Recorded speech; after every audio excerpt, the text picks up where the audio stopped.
Red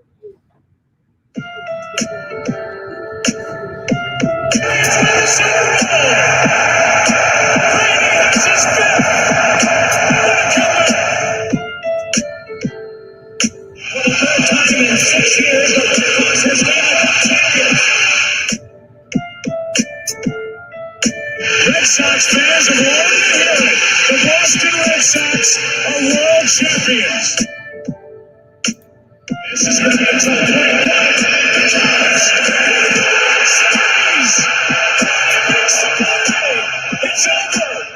And the Cubs have finally won it all. 8-7-10. Ladies and gentlemen, welcome to the best sports podcast on the planet. We are Triple Shot Sports. I am your host, Brandon Combs, joined as always by the soup boss, Chad Lounder. Chad, what's going on, buddy? Not too bad, man. And, I'm trying to recover from my terrible outing there at the Great Debate yesterday, even though the judge in that thing was just horrible. He didn't even see that the other three contestants gave Soup Boss all the credit for their points. Man, it's no. So we have a great show lined up for you guys. We are going to talk some MLB. We're going to talk NHL. We are going to argue a whole lot. We're going to give you guys our top 10 quarterbacks heading into the 2020 season. We are going to debate whether or not the MLB, whether or not the steroid era is more cheating than the Astros. We're going to debate, who belongs in the Hall of Fame, that type of stuff. We're going to yell at each other a whole lot tonight. You guys are going to yell at us a whole lot tonight. Definitely chime in. ESPN's already starting to yell comments. At you. Hey, listen, I still got that mute button, Soup Boss. You'll still be negative 50 like you were last night, buddy. We had it all in the bag, man. I told everyone there's no chance I can win if you know who we are. And we could have gone under the radar, and the winner gets to pump their own podcast. We could have had that in the bag. But I do have to say on a personal note, thank you very much, Mr. Combs. My daughter is in cheerleading, very first season. She's getting her whole outfit. She needs sponsors for it. Very first sponsor, my co-host right here. All the love, Mr. Combs, getting the bow, handing that over to her. So I'm so thankful for that. Thank you, sir. The kids need sports now more than ever, for sure. It keeps them involved, keeps them active. Yep. So I'm happy to help any way that I can. Connor, what's going on, buddy? Glad to hear you listening. And you said you're joining from your hammock with your beer. So enjoy that beer. Drink one for me, buddy. Cheers to you. All right, so let's get this one started here. We got the NHL playoffs, man. They're ramping up.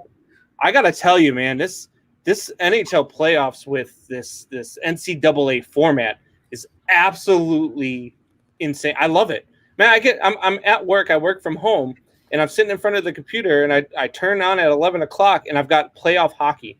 Yes, like. I don't think I've gotten any work done. I hope my boss isn't listening right now, but I don't think I've really gotten any work done all week long. So I'm so thankful my role was created by me in the leadership team. So I am my role. So I have it on my desk. I literally put it on my phone and I have it in my Google Pixel Buds. As long as I'm going at stuff, they come over, they can interrupt, they can talk to me. And a couple of them been like, oh, because I live in Oklahoma City. They're like, oh, hockey. I'm like, yeah. It's the real playoffs right now. And they're like, okay, cool. Have a great day. Rapid Dave, what's going on? Strikeout here, another show on RTF. Rapid Dave, man, I love watching this guy play some Fortnite during the day. He streams live on Facebook, and I'm at work. God, I really hope my boss isn't watching right now. But I'll be watching him play Fortnite, logging in, joking around. Yeah, it's a good time. It's a real good time. He's pretty damn good. I'm gonna hopefully win some duos with him here later on tonight if he's available. Challenge. So yeah, absolutely. And then this NCAA tournament, man, is absolutely phenomenal. I love it's hockey all day long. 11 a.m. to midnight, you have hockey. And I mean, other than the Blackhawks crapping all over themselves yesterday in the third period, man, it's just been fun to watch. Well, they tied that 3-3, didn't they? They tied it 3-3, and then I would I say saw the Oilers beat the score Blackhawks last 6-3, night. and I was like, "What Yeah. happened?" I didn't get to see it. I was like, "What?" Connor the hell just McDavid happened? happened. Connor McDavid is ridiculous, man. That guy Jeez. is all over the ice, and he just tore them up last night. Yep, that's why he gets the commercials, and that's why he gets the attention. He deserves it. He's absolutely friggin' beast on that. But no, the playoffs. It is. Here's the only thing about the playoffs, which actually concerned me as a Red Sox, as a Bruins fan. I don't even want to talk about the Red Sox. As a Bruins fan, the only thing that concerned me was the round robin aspect. It's almost similar to the NFL, where a lot of times we see either the 1 or 2 seed having that time off actually hurts them. There's a rhythm aspect. Now, of course, we haven't had rhythm because of everything with COVID. So technically everyone's in this at the same pace, but the round robin thing as a Bruins fan, I've just watched him. You talk about your Blackhawks crap in the bed halfway through third period. The Bruins have done nothing but take 2 gigantic dumps on the ice. Now, one was just, exhibition, but you could tell the other team was like, no, we're going to go out here. We're going to play. And then you go against the Flyers. This is a team that if you can get through it, you're going to face them probably near the end. And they just got absolutely destroyed. They didn't look good. In the thought process, some people are like, well, I mean, technically it counts for regular season, but it doesn't. But it just shows the energy the Bruins and a couple other teams have not shown on the round robin may be their own downfall, because the other teams that are in the playoffs right now, we've talked about it. They're playing at 110%. NHL playoff hockey is the greatest sport in the world, right next to World Cup soccer. We can debate that later. I don't even know what your feelings are on World Cup soccer, but I mean, it's the same thing. People play nonstop, full force, and that's what they do. And these teams in the playoffs right now, they're playing for their lives. And some of these round robin teams, it doesn't feel like that they get like, hey, you're only a couple days away from facing one of these teams that are already on full charge. So, and that's what I was going to ask you. You think that these teams that are playing in the round robin, I think these teams coming out of these series, especially if you go to a 5-game series, you're all ramped up already. Yeah. You're ready to go. You're on fire. You got so much more momentum than these guys coming out of the round robin, who, like you said, are starting off really slow. So if the Bruins go out and they run into, let's say, who's playing really well, like Carolina right now. Carolina, I was just going to say, up 2-0, baby. Stupid right now. I mean, anyone that can make New York look stupid is amazing. Yeah. Lundqvist looks like a high school goalie right now, though. He does not look very. Actually, you know what? I take that back. The Rangers look like a high school team. Lundqvist hasn't played too bad. The Rangers have been just dominated in that series. He looks like a goalie that's his age. Let's be honest. It's getting time. They need to find his replacement, and there's nothing against it. There was a time that Patrick Waugh needed his replacement found. There's a time Dominic Hasek needed his replacement found. It's just the way it is. As a Bruins fan, ruin one of our way or no ways, jerk. Hey, fine. Hey, listen. This just means hey, it's a teaser for later on. But listen, as a Bruins fan, we were very lucky that Tuukka was right there waiting after Timmy Thomas was gone. But no, 100%. I feel that these teams that are already ramped up, you could see the difference in that Flyers-Bruins game, for instance. The Flyers were coached to understand that this was a playoff game, even though it wasn't. That's the way they played it. And they're going full charge. So it's going to come down to how good you're coaching, because even though the Rangers are getting their asses handed to them right now by the Hurricanes, they're still playing at a faster pace than the Bruins and about 3 or 4 other round-robin teams. They're already going at it. These round-robin teams have to play the way I've watched the Flyers play. They have to play as if it's the last game. Get yourself up to speed now. And that's a great thing about hockey. It's fast. It's brutal. This isn't, no offense, this isn't baseball where you can get ramped up, but it's a long game. You got to play a lot of chess. There's chess involved in hockey, but it happens that fast. And Connor, you're not wrong. They're taking it easy right now. The Bruins are. The problem is that the Bruins are taking it easy on themselves, and that's going to hurt them. Those teams that start taking it easy in the round, when you're playing, especially in the NHL, if you run into a team that's hot, you can get upset so much easier than you can in any other sport. This is, like I said it the other night, you could have every team in the NHL, you could have had every single team into these playoffs, and every single one had an equal opportunity to win the cup. We saw it last year. Tampa Bay Lightning, President's Cup, #1 team. every time a team played them. They said it was the hardest game they played all season, win, lose, or draw. They said by and far they could not believe how good this team was. You couldn't look at every line and not find just an ultimate strength, and finding a weakness by third line was a challenge. And what happened?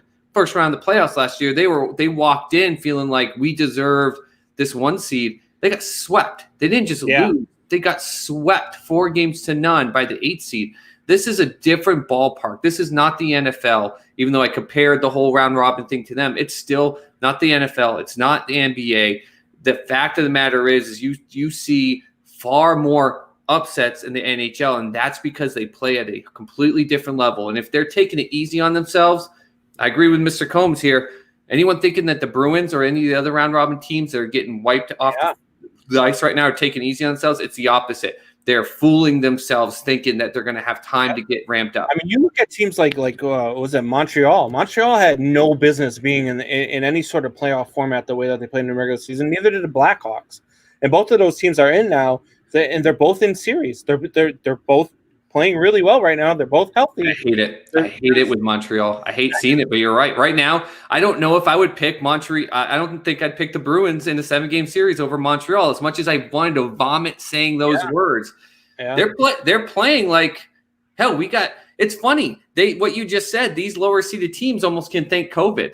If it wasn't for COVID, we wouldn't have a chance. Panthers with Bobrovsky. Yeah. If Bobrovsky gets hot, he could be the best goalie in the NHL when he's hot. Yeah. I mean, if he gets hot and he goes out there, the Florida might come out and you might have a Florida Panthers Stanley Cup champion.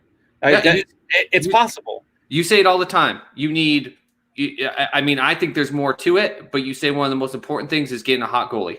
Hi, Eileen, what's going on? Thank you for joining us, Eileen. Appreciate all the love, the support. Make sure you smash that like button, share the hell out of this, get other people watching. Now, with that said, though, you said that about the Panthers, but the Panthers lost to the Islanders today, so they're down 2-0. So he actually gave a 4 goal. So, but in the same sense, what you were saying is it's the truth. It's all about the hot goalie, and that's why with Lindquist, you got to look at his replacement, because there comes a point where no matter how good you are, you can't be strikeout beer. Yeah, baby, you can't.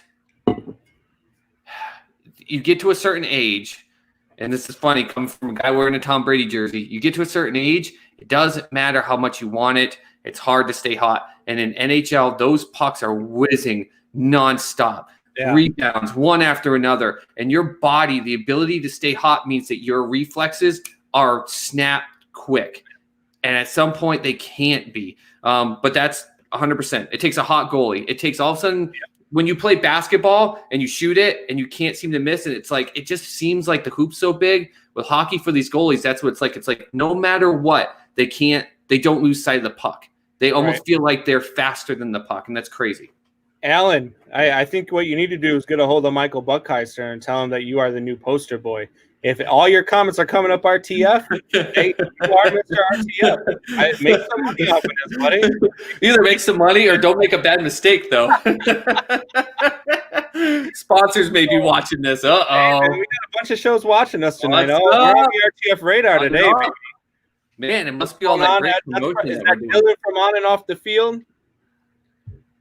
I think it's watching us, most likely. I think they were trying to make sure, they wanted to come up and make sure that the great debate wasn't set up where I lost in the first round and you were just trying to be nice to them. Maybe it was the opposite of what we were doing. So, hey, Dylan, what you need to do is you need to host the next great debate. Let me and my boy both be contestants on there so I can shut him up once and for all. Make you him got lose the again. thing on mute, Mike. You shut me up all the time. I don't know what you're talking about.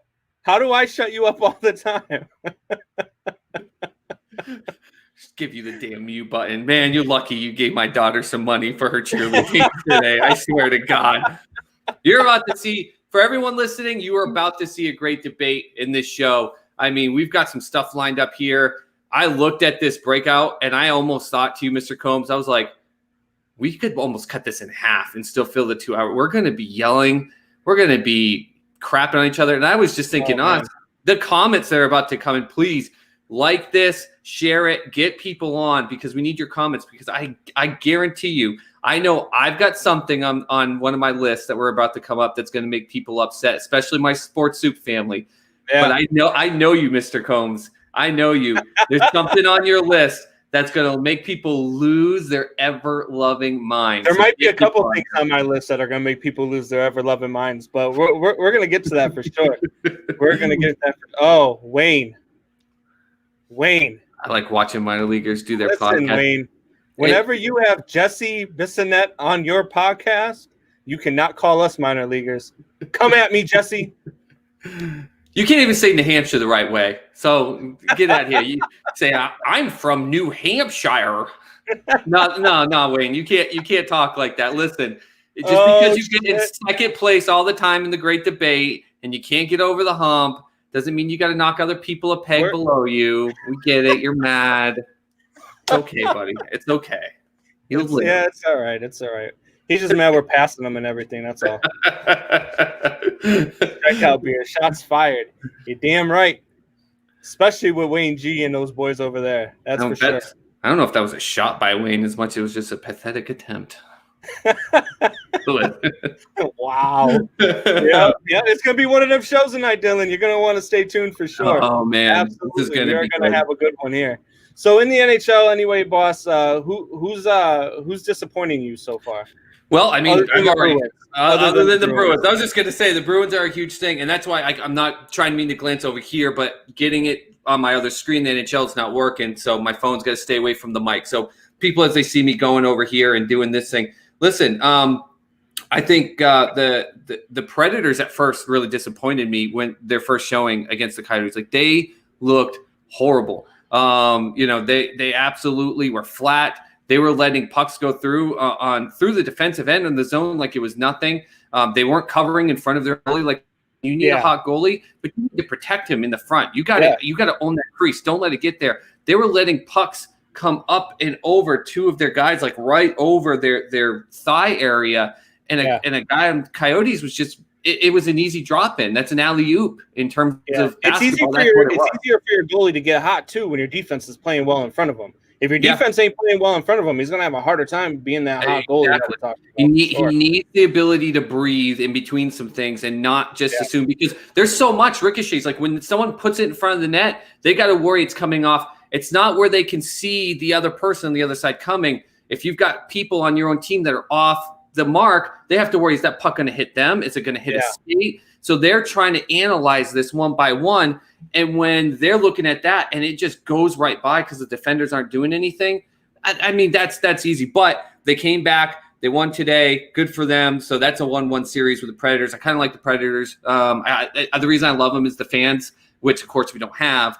But they had the Tennessee Titans out there doing the beer chug and all that stuff. Like, when you get the fans that involved, that's why I love hockey. But they went to another end. And then the other ones that I'm a little disappointed in is not because they're in a bad place, because the series tied 1-1, but the Blue Jackets had a chance to just put a chokehold on the Maple Leafs. I watched that game earlier. I mean, you're in Toronto. I know there's no fans, but you're in Canada. You're in that area. Like, you are up 1-0, and Columbus is, since they've come into this league, has been that league where people have said they show a flash, they've got potential. They've almost got it, and that's what this felt like. It was like they had a chance to put a chokehold on it. I do not like the Maple Leafs, so that's why it's even more for me. But I'm disappointed because they were so flat in this game. You showed as if you put all your energy into game one, and then you came out today like, well, that's all we needed. It was that we showed. I'm laughing at the comments section right now. You got Alan says the Stars crapped the bed last night, and then Peasy said nope, that was Brandon. And Peasy also says that this guy's mustache is on point. This one, right here, baby. Yeah, it's got to be at you, buddy. It's got to be me. And I just trimmed it. I had the whole curl almost going, but that's one thing with work. I have to be careful. They crapped the bed, but they're crapping the bed again in that game against. Listen, the Golden Knights. If they were going to do another Peter Pan movie, someone send this dude up for a hook. I just watched that movie this past week with my kids. I love that movie. Hell yes, I love villains. Man. I would sign up to be Hook any day. Absolutely. And I'm already bald underneath, so just like the movie Hook, I just put the wig on and look ridiculous. Hey, there you go. There you go. Got it. No, look, for disappointments. For me, it's the Rangers. I thought that the Rangers were one of those sneaky teams that coming in healthy, they were going to be able to handle teams pretty easily, and they just have not looked good at all. I mean, they've just been flat. They've been outplayed the entire time by Carolina. Carolina looks really, really good, or the Rangers look really, really bad. I can't tell which one it is. Maybe it's a little bit of both, but for disappointed, I'm definitely disappointed in the Rangers. For impressing me so far has got to be the Blackhawks. Look, the Blackhawks were, I think we talked about the other day, they were like the second team from the bottom of the barrel to get into the one game up. That was it. Yeah, they were one game up, and they come out against a very talented team like Edmonton and put up 6 goals. And even last night, even though they had a bad third period, heading into the third period, they were coming back, man. The Blackhawks 3-3, right? I mean, yeah, and if they keep playing the way they do, this is going to be a 5-game series. So they're definitely the ones that are impressing me so far, because I expected them to play 3 games and go home. Yeah, I'll agree with you on the impressing. Like the Blackhawks, that fight they had in game 1 just absolutely shook the floor. And the fact that it took Edmonton that long to kind of wake up now. No, I'm sorry, man. I think they're going to – I don't know. They're playing so good. It's kind of hard to kind of speak against them in that aspect because you like it. But I think what we saw in Edmonton waking up there, it shows who they are. I think if they come out in game 3 and take a chokehold on it, they'll kind of start to put the series away. But, I mean, like you said, they were 1 game above the last spot to get in there. That's fantastic. Yeah. On the Carolina one, though, I got to kind of disagree with you because even when the Bruins swept them last year, constantly, all the beat writers for WEI and Sports Hub up in the Boston area were constantly like, listen, this is why this Carolina team can give them a challenge. This is why. And they pieced it together. And I think part of it is because they used to be the Hartford Whalers, so there's this weird connection in the New England area to them. But I've got friends that live down in there, and they said, listen, they've gotten us involved, and they do these cool things when they win home games to get fans involved, where they play like dodgeball and all this stuff. But it got fans involved where they started to learn about the game, and they were coming back. And people that I know that just started watching hockey in the last 5 years were telling me about some stuff, and I was like, really? And I went back and looked, and I was like, line shifts and 2-line passes and defensive wall settings that went for quick rebounds out, like stopping on the line within an inch of the blade to let someone zoom by to be able to then set up a great cross going the other way. Like, they are a very smart team. It just takes someone to hit them in the mouth. And to me, the Rangers just aren't going to be a team that punches anyone in the mouth. They should be, but they're not. I'm not shocked. You got an invitation here, buddy. Are you willing to go on the show on To Be Blunt with Peasy Thursday? Script reading in character. Hey man, go promote the show. Peter Pan, Rufio. Oh my God! All right, so we're gonna leave you guys with that for a minute here. We're gonna take a quick break, and then we are coming back with fire. We are getting straight into our quarterback debate. Top 10 list. We're gonna go from 10 to 1. And I guarantee you guys are going to be yelling at me. So hold on to that, and we will be back shortly.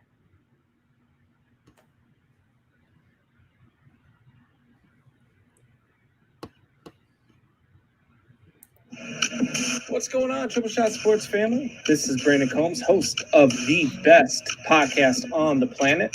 That's the Triple Shot Sports Podcast. Be sure to join myself and Soup Boss Chad Lounder live for 2 hours. Yes, I said 2 hours every Sunday, Tuesday, and Thursday at 8 p.m. Eastern and 7 p.m. Central on the RTF Sports Network Facebook page and YouTube. And if you miss any part of the show, you can hear us every Monday, Wednesday, and Friday on your drive home at 5 p.m. Eastern on rtfsportsnetwork.com. All right, guys. So we're back. And so we teased it all day. We've been trying to get people in, telling them we're going to be fire. You guys are about to get mad. You guys are about to start yelling. So here we go. We are getting into it. We are going to go from 10 to 1 with our best quarterbacks heading into 2020. If you guys have listened to the show, or if you guys have listened to me on anybody else's show, you've heard me talk about somebody who's going to be in my top 10. So here we go. So starting off with 10, you want me to go first, or you want to go first? No. going to let you go first, but I need it because I talk so much, right? And I know it. I just who I am, okay? So I'm going to try to do this just to give a little preface before we go in, to give a little bit of definition to why I went through the players. So I'm not explaining it every single time, and you're like, damn, Soup Boss, just shut the hell up. Real quick, for me, it was injuries are out. If you were out last year for any extended amount of time for injuries, I can't put you in there just because I need to see you come back. So Big Ben, Cam Newton, Matthew Stafford, Carson Wentz, I can't put you in. And anyone that wants to get mad that they're not in there, it has nothing to do with the fact that I don't think they're good quarterbacks. It's just because I can't put you in the top 10 if I didn't see a full action-packed season last year. The other aspect is, what are the weapons that they have around them? Do the weapons they have around them get better because they're good and the quarterback is good? Or do the weapons around them only make the quarterback look really good? So just to give you that foundation. None of those guys are in my top 10 either, so there's a sneak peek for you. Well, none of those guys are in your top 10 just because you're fucking nuts. that might be. But at number 10, I have Mr. Josh Allen. Look, if this guy keeps playing the way and trending the way that he's trending, I think he could probably be in the top 5 or 6 come 2021 season. The guy is the absolute he's just a total package. He's everything you want in a quarterback. He's got the quarterback vision. He's got the arm. He's got the legs. This guy is a winner, and he's going to do some good things up there in Buffalo. So I got Josh Allen at number 10. The fact that he's your number 10, and I know there's someone in your top 10 that wasn't 10, that's what I thought we were starting off with. I'm losing my mind right now. So so for my number 10, it was really hard because I had 2 players I went back and forth on, and it came down to their head-to-head last year, which kind of sounds weird when you hear them. So I'm almost going to give you my number 11 here, but my number 11 was Aaron Rodgers, and I beat him out with Jimmy Garoppolo. And Jimmy beat him 2 times last year, and I know in the NFC Championship game, Jimmy didn't have to do much, but that's not against him. The reason I struggled, and I could have almost gone as low with Jimmy as 13, but 10 at the highest, he has some of those games where they're just subpar. He doesn't really make a lot of mental mistakes, which is a good thing. And I think training underneath the GOAT, Tom Brady, is a big part of that. That helps him out with those things. But there are just some times he makes a throw that makes you just go, why? Why did that happen? But great weapons around him. He helps to make him better. The weapons like Kittle have said, listen, this guy is amazing. He does things that you don't see on the TV screen. He went 2-0 against Aaron Rodgers, got him to the Super Bowl. So he's my number 10, and I put him over Aaron, who I was almost putting him at number 10. We've already started getting our arguments. Wayne came at me with 58% completion. He should be 20. Here we go. Wayne. This is only 10. Make your own list, Wayne. Make your own list, sir. He is number 10 on mine. Oh, man. Here we go. Here we go. Strikeout beer. We are talking real stuff. So if I was starting a team and I had the 10th pick and the first 9 guys on my list were gone, I'm taking Josh Allen. If the first pick's had to be quarterback, you got to keep doing that. If first round everyone was a free agent and we're the GMs, and the first round has to be a quarterback, that's his decision. All right, so we'll alternate. You go first with number 9. Who's your number 9? So number 9 is a guy that I actually probably get online and have more debates with people as to why he's not as good, which kind of hurts my New England heart a little bit. But the fact of the matter is he still puts up some great numbers. So number 9, I've got Matt Ryan. Listen, Julio Jones, though starting to show his age, is still just a phenomenal force. And he said it. I didn't think on a couple routes that he was going to hit me in a certain way, and he got the ball to me. Calvin Ridley, it just had a monster rookie season, and part of that's his skill, but part of it I think is because of Matt Ryan.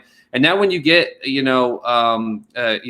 better running back, I hope, depending on injury aspect in there, it's going to give him hopefully a little bit more time to play action, because Matt Ryan loves that 7-step drop. He loves that hard bite on the fake and to drop it a couple more steps and really just hop step 2 and try to sling it. But when he doesn't have a good running back or the offensive line is hurting him, he doesn't have the ability. But if he can get the ball out of his hands, he's got a great arm. He sees things on the field a certain way that are really good. I I don't think he's a Super Bowl quarterback. I think he got in against the Patriots on a year that the whole team got really hot. But he's my number 9 quarterback. Yeah, see, he's another guy I don't have in my top 10. Maybe 5 years ago, Matty Ice was that guy, but he just I don't know. It's something about the Falcons. I feel like every year they find a way to disappoint you. So yeah, I couldn't really have him in there. At number 9, I actually have Dak Prescott. Look, the guy has a lot to prove, but he still does show you that he's a starting quarterback in the league and that he's a top-tier starting quarterback in the league. He produces. He does the things that he needs to do, but he does need to produce at a higher level. Next year, he could be in the top 5, or he could be in the between 10 and 15 and be off the list. But as of right now, heading into 2020, I have Dak Prescott at number 9. And listen, I don't like the Cowboys. I never make it a point to say that I do like the Cowboys or anything that they do over there in Dallas. But Dak Prescott's a good quarterback, and he's a top 10 quarterback in the league right now. So the only people that like the Cowboys are truly Cowboys fans. Everyone else just can't stand them. But it's like the Yankees or the Patriots. Yep. You have to be a fan of that team, otherwise you just hate them. Now, with that said, what benefits him, you and I, at least I know we agree here, he has the number 1 running back in all of football. Yep. You and I both, if we do a running back list, I think we just blew number 1, but Ezekiel Elliott is, and I was proven wrong last year, and it made me a hardcore believer. He's the most efficient running back in the game. That helps stack out. But that's because Falcons head coach Dan Quinn is dumpster shit. Oh, man, I love Jared. This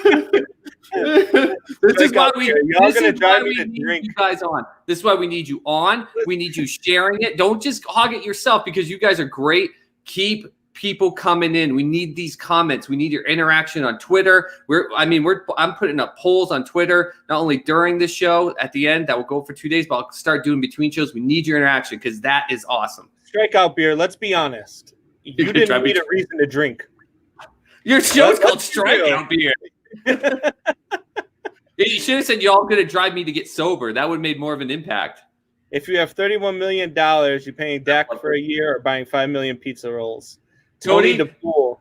Look, Tony, that was a great meme. But the problem is one of the people in Sports Soup pointed out that number isn't even accurate, because when you take the amount of money you buy in bags and the average count of bags, it's something like 246 million pizza rolls, and everyone was like, "Oh hell yeah, I'll take that many pizza rolls." All right, so here come the yelling at me and the screaming at me, because at number 8, I have my boy, Mr.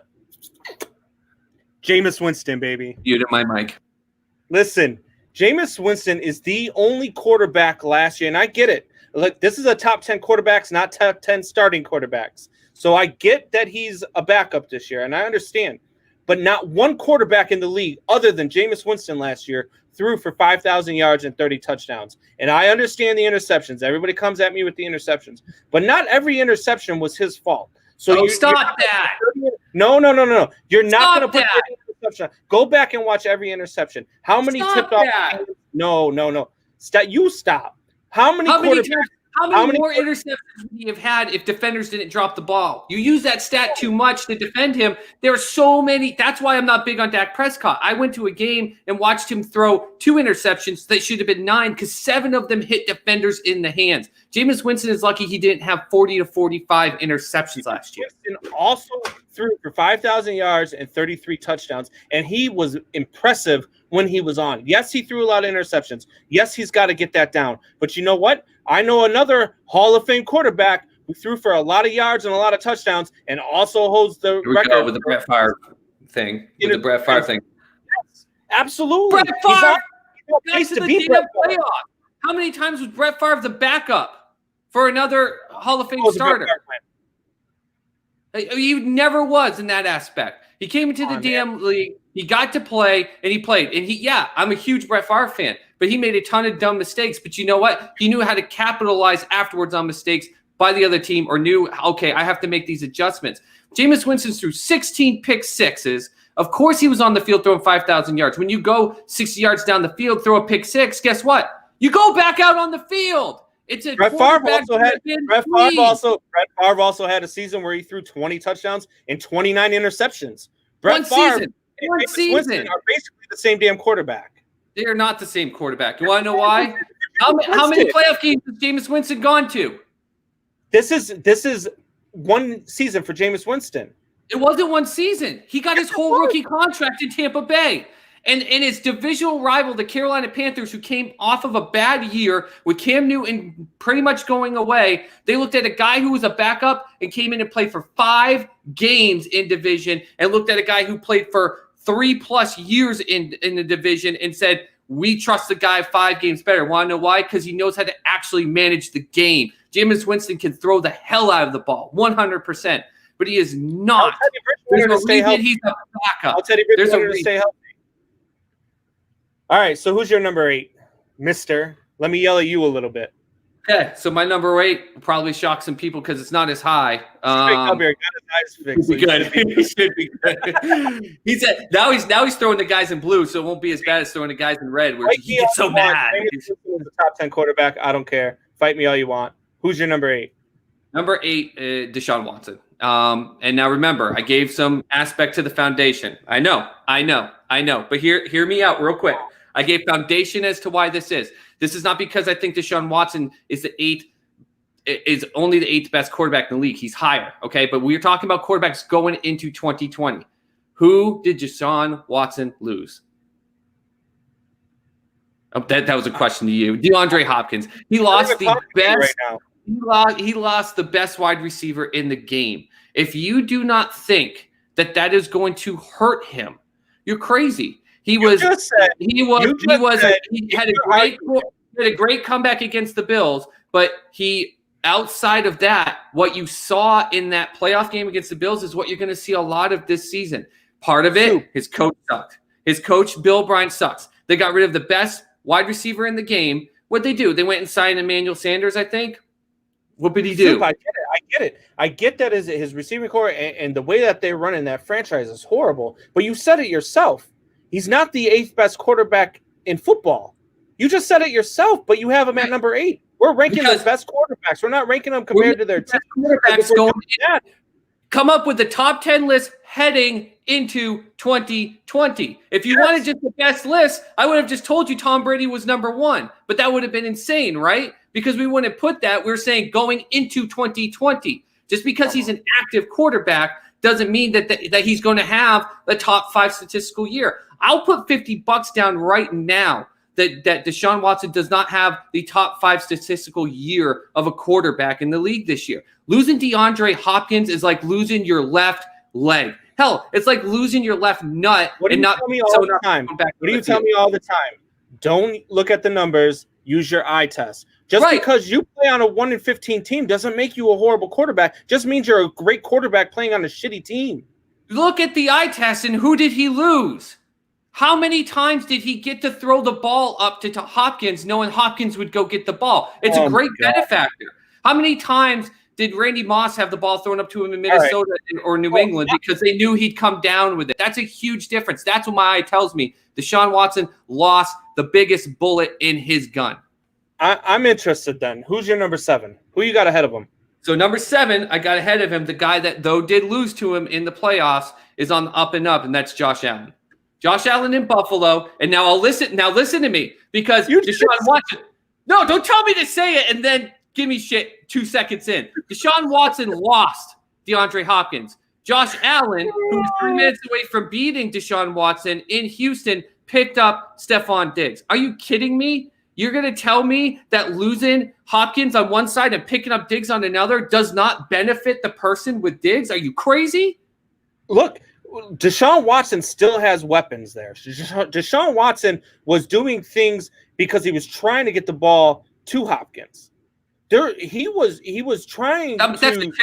That's such a horrible situation. You got to throw the ball to Deshaun to when Hopkins. Everybody on the field knows that's where you're going? Yeah, absolutely. How many times did defenders hop in front of Hopkins or get the ball away from him? Oh man! You know I'm right there. You're crazy. You know I'm right. They were not a high number. And then you have the guy. Then you have your number 7 as the guy who lost to him in the playoffs. Get out of here. who didn't lose Deshaun Hopkins and picked up Stephon Diggs. Let's get back to some sanity here. At number 7, I have Aaron Rodgers. I'm going to puke in my freaking cup right now, but I have Aaron Rodgers at number 7. Look, I think he's I think he's an overrated quarterback for sure. Most guys have him in his top 5. The guy does win games. He does, but he's an overrated quarterback. Yeah, everybody's on his jock. He's just that defense is really good. Without that defense last year, they were a 7-9 team. He has no weapons around him. He's going to be pissed off because of freaking Love getting drafted. He's going to act like a bitch this year, just like he always acts like a bitch. That's why his own family. This is the worst defense. You would make a shitty defense lawyer, sir. My person isn't a good. My person's not a good citizen at all. Look at all the people around him that actually did everything, and look how much of a bad attitude person he is. And he's not even that good. He's overrated. Like, you did nothing to back that pickup.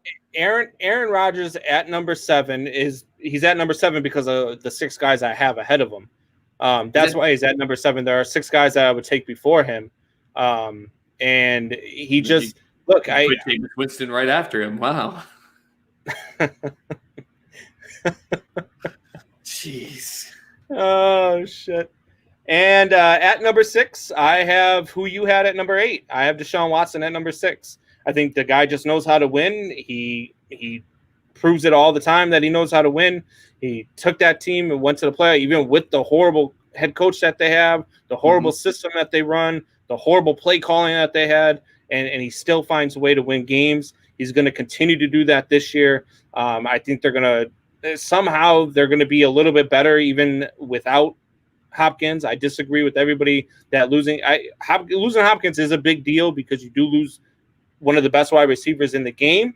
But it's just if you look at like the Washington Nationals after they lost Bryce Harper, what'd they do? They went and won the World Series. Different game. Different games. You're right. Well, you can lose a superstar and still get better. What if Joe Montana or Steve Young had lost Jerry Rice? They're still damn good, right? I put him at 8. I didn't make him a shit pick. But you're acting like losing to Hopkins is just like not that big of a deal. Because if you're a good enough quarterback, if Tom Brady in his prime had lost, if he had DeAndre Hopkins and had lost DeAndre Hopkins, would the Patriots still have been good? Yeah, they would have been good. They would have been good, but they wouldn't have. But we saw what happened. We saw what happened when they lost players. They still ended up being good because you're talking about the GOAT. Now you're on a different level altogether. But he still struggled. He had games where he struggled. You could tell the difference. I agree, Matthew Scott. Will Fuller is a beast. Yeah, he's a great player. Listen to me. We both agree the coach is a freaking loser, okay? The fact that the owners of the Texans didn't see that pick come through and didn't get on the phone call with the commissioner and just go, hold on. We just drug tested our head coach. He's high as hell. It amazes me. His head coach is terrible, but he's got great players around him. He really does. But you just took the absolute rod on that offense and took it out. He's going to do still freaking amazing. And I don't think he'll be a top 5 quarterback statistically in the league. But that doesn't mean 6, 7, 8. Michael Buckheister, who's horrible. Lamar. Michael Buckheister, you have Derrick Henry at number 7 of your running backs heading into 2020. So you are off the show, sir. Can you mute him? You should mute him more than you ever mute me. Look, Anyway, so who do you have at number 6? All right. Do I need to mute my mic? Oh man, Sports Soup is gonna lose their crap on me. I'm waiting for people here to lose their crap on me. And my defense is just gonna sound terrible. So here's my job of being a terrible defense lawyer, just like you. Lamar Jackson is my number 6 quarterback in the league.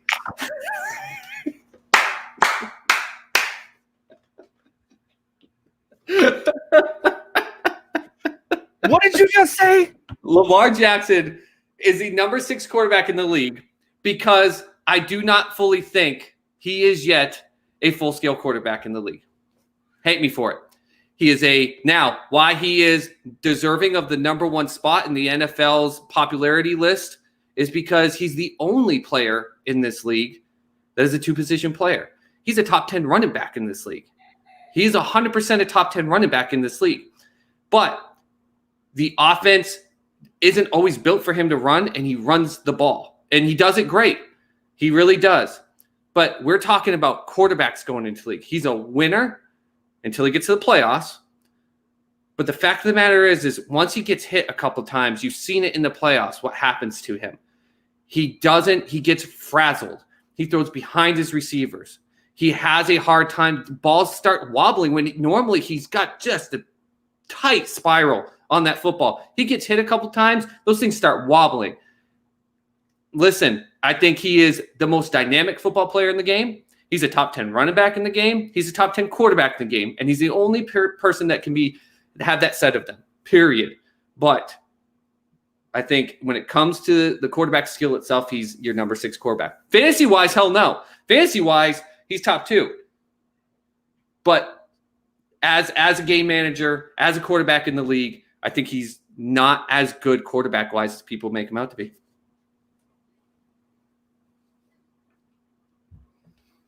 Who's your number 5? Who? Just move on. Who's your number 5? That was just me applauding for myself because I don't give a crap. Nobody else is going to, except for Michael Buckheister. Congratulations, you just agree with Michael Buckheister. My number 5 is a quarterback that gets more shit than any other quarterback in this league, even more than Aaron Rodgers, because there's a lot of people that actually like Aaron Rodgers. He gets more crap than anyone else, all because he followed up a season that had strikeout beer. Got knocked out by the Titans, right? Who knocked out New England? Yeah, exactly. But how much worse was that knockout? And with Tom Brady, everyone, I've said it on this. And he admitted it. He said, I knew when the season started I was done. His head wasn't in the game. He didn't do OTAs. He didn't do everything he's doing in COVID right now down in Tampa Bay. We'll get into that later. Listen, Kirk Cousins is my number 5 quarterback in this league. Period. Kirk Cousins, by and far, gets so much crap by everyone. Cousins is better than Lamar Jackson? He is.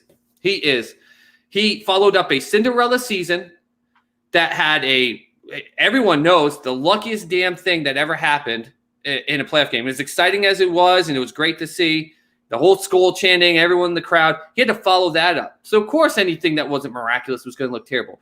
Go look at what the guy does, game in and game out.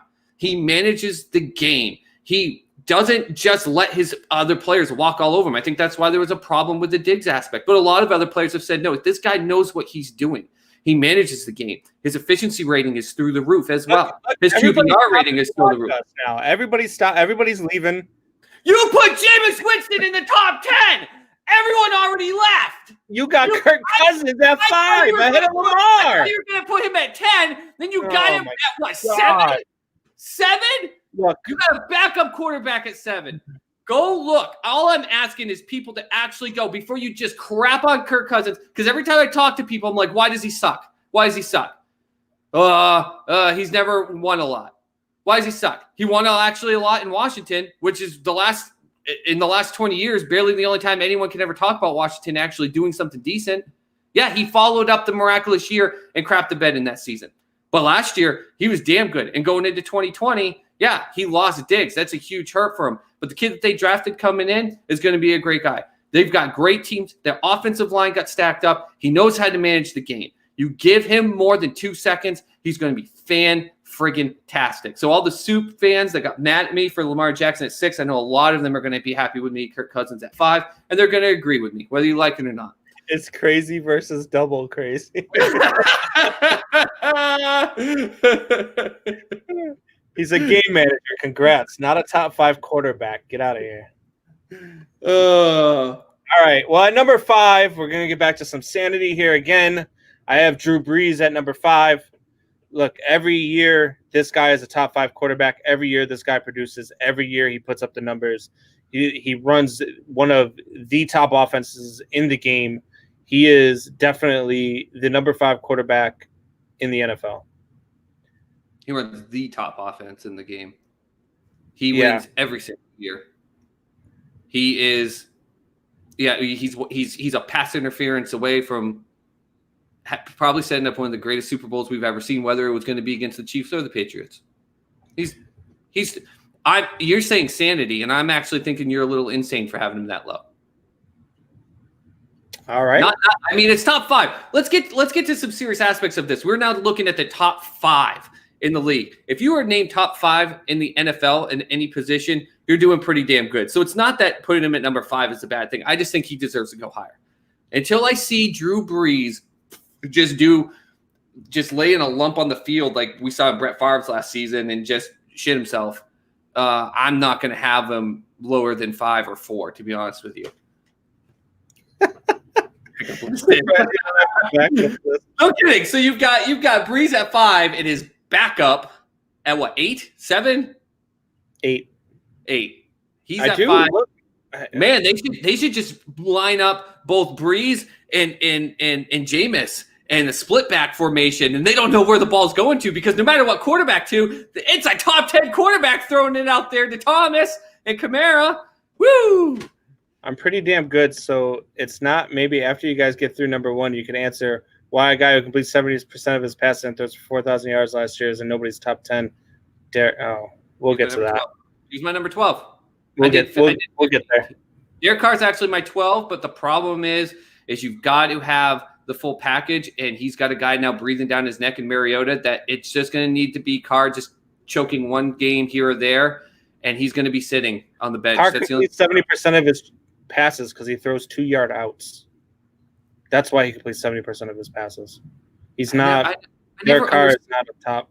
I've never understood that damn argument in football. What do you mean?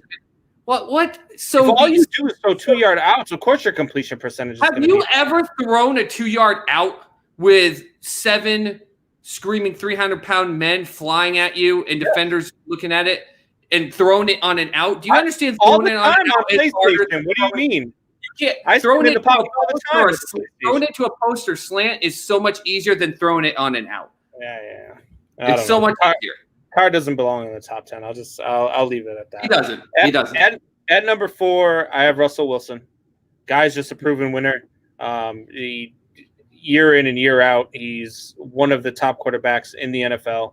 I have him at number 4. I know a lot of people have him at number 1. I just can't go that high. I don't have him over my top 3 guys in the game right now. I don't think I could ever have him at number 1 over the top 3 guys that I have. I have him at number 4 though. He's a great quarterback. He's a top 5 quarterback, and he's going to lead the Seahawks. They might win the Super Bowl this year. I mean, they're pretty good, and they might add Antonio Brown, which I think would destroy that locker room. But on the field, he's a stud. So you give him one more big weapon, and how funny is that? You're either going to go with Antonio Brown, who after serving 8-game suspension will still have enough weeks to probably destroy that locker room, maybe, or going with Gordon, who he's probably not going to last the whole season. Like it's crazy. Yeah, I can't have him at number 1. I mean, there's 3 guys that I have ahead of him. One of which everybody might start throwing rocks at their computer or their TV screen or wherever they're watching this. But take off their headphones and walk it off, because how dare I put Lamar Jackson at 6 when you had Jameis Winston? All right, so who's your number 4? My number 4 is the greatest of all time, Mr. Tom Brady. Tom Brady is the number 4 quarterback going into 2020. Now, I know his season last year was not amazing, but people still forget that up until week 17, he was the number 2 seed in the AFC. He got upset by the Titans. I don't think it was an upset. I don't think Tom Brady wanted to be there in any way. I think he was done. He knew he was done, but he also had absolutely no weapons, 0 weapons whatsoever on that offense. Hey, listen, I love Julian Edelman. Obviously, as a Patriots fan, I love Jules, but Jules should not be catching 100, 110 passes a game. He really, a year. He really shouldn't. Yeah. He should be catching 70 to 78 catches. Yeah, he's not a number 1 at all. And he's their number 1 wide receiver. And you had you had Stephen Ridley. I'm sorry, not friggin' Stephen Ridley, but the running back committee. I was thinking when they started doing that with Stephen Ridley, the running back committee thing. You could just tell with Brady, he was just done with it. And yet he still had a decent year. You now give him, to the credit for Jameis Winston here, the number 1 and the number 2 statistically stating wide receivers in all of football last year. He's going to have the best wide receiving core that he's ever played with. Even with Randy Moss. This will be the best. He's got Rob Gronkowski, his favorite target. Think about that. That's his favorite guy. Think about how many times people are going to know that and be on Rob, and you're going to have Mike Evans just flying up the field, just absolutely without it. And then they went out and got Shady, who I know is getting old, but holy crowd, talk about a leader in the clubhouse. Talk about a guy that knows how to manage a game. Talk about a guy that went to Kansas City, and when they all of a sudden thought he would just kind of come in every once in a while on third down, he had some explosive plays here and there, some games we did really well. Jared says he's throwing rocks at his phone still from chat saying steroids were worse than Astros cheating.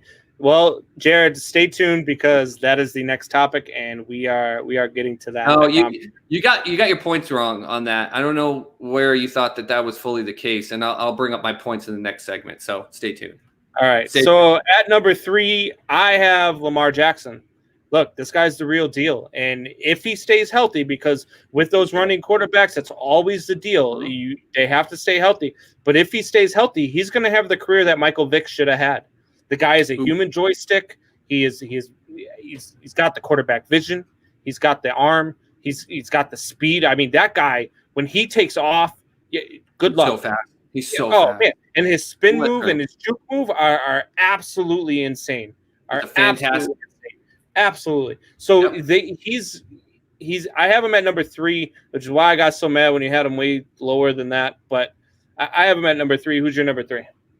My number 3 is who you had right before, and that's Russell Wilson. And with zero disrespect to Russell Wilson, again, I think it's funny when people get mad when you have someone number 3 in a whole league of these type of things. But Russell Wilson, to me, the difference between him and pretty much everyone in the top 5, even top 6 in my list, is Russell Wilson year in, year out, though has had some good players, he really doesn't have any great players. And let's not forget, the last 2 seasons, he had statistically the worst offensive line in the NFL.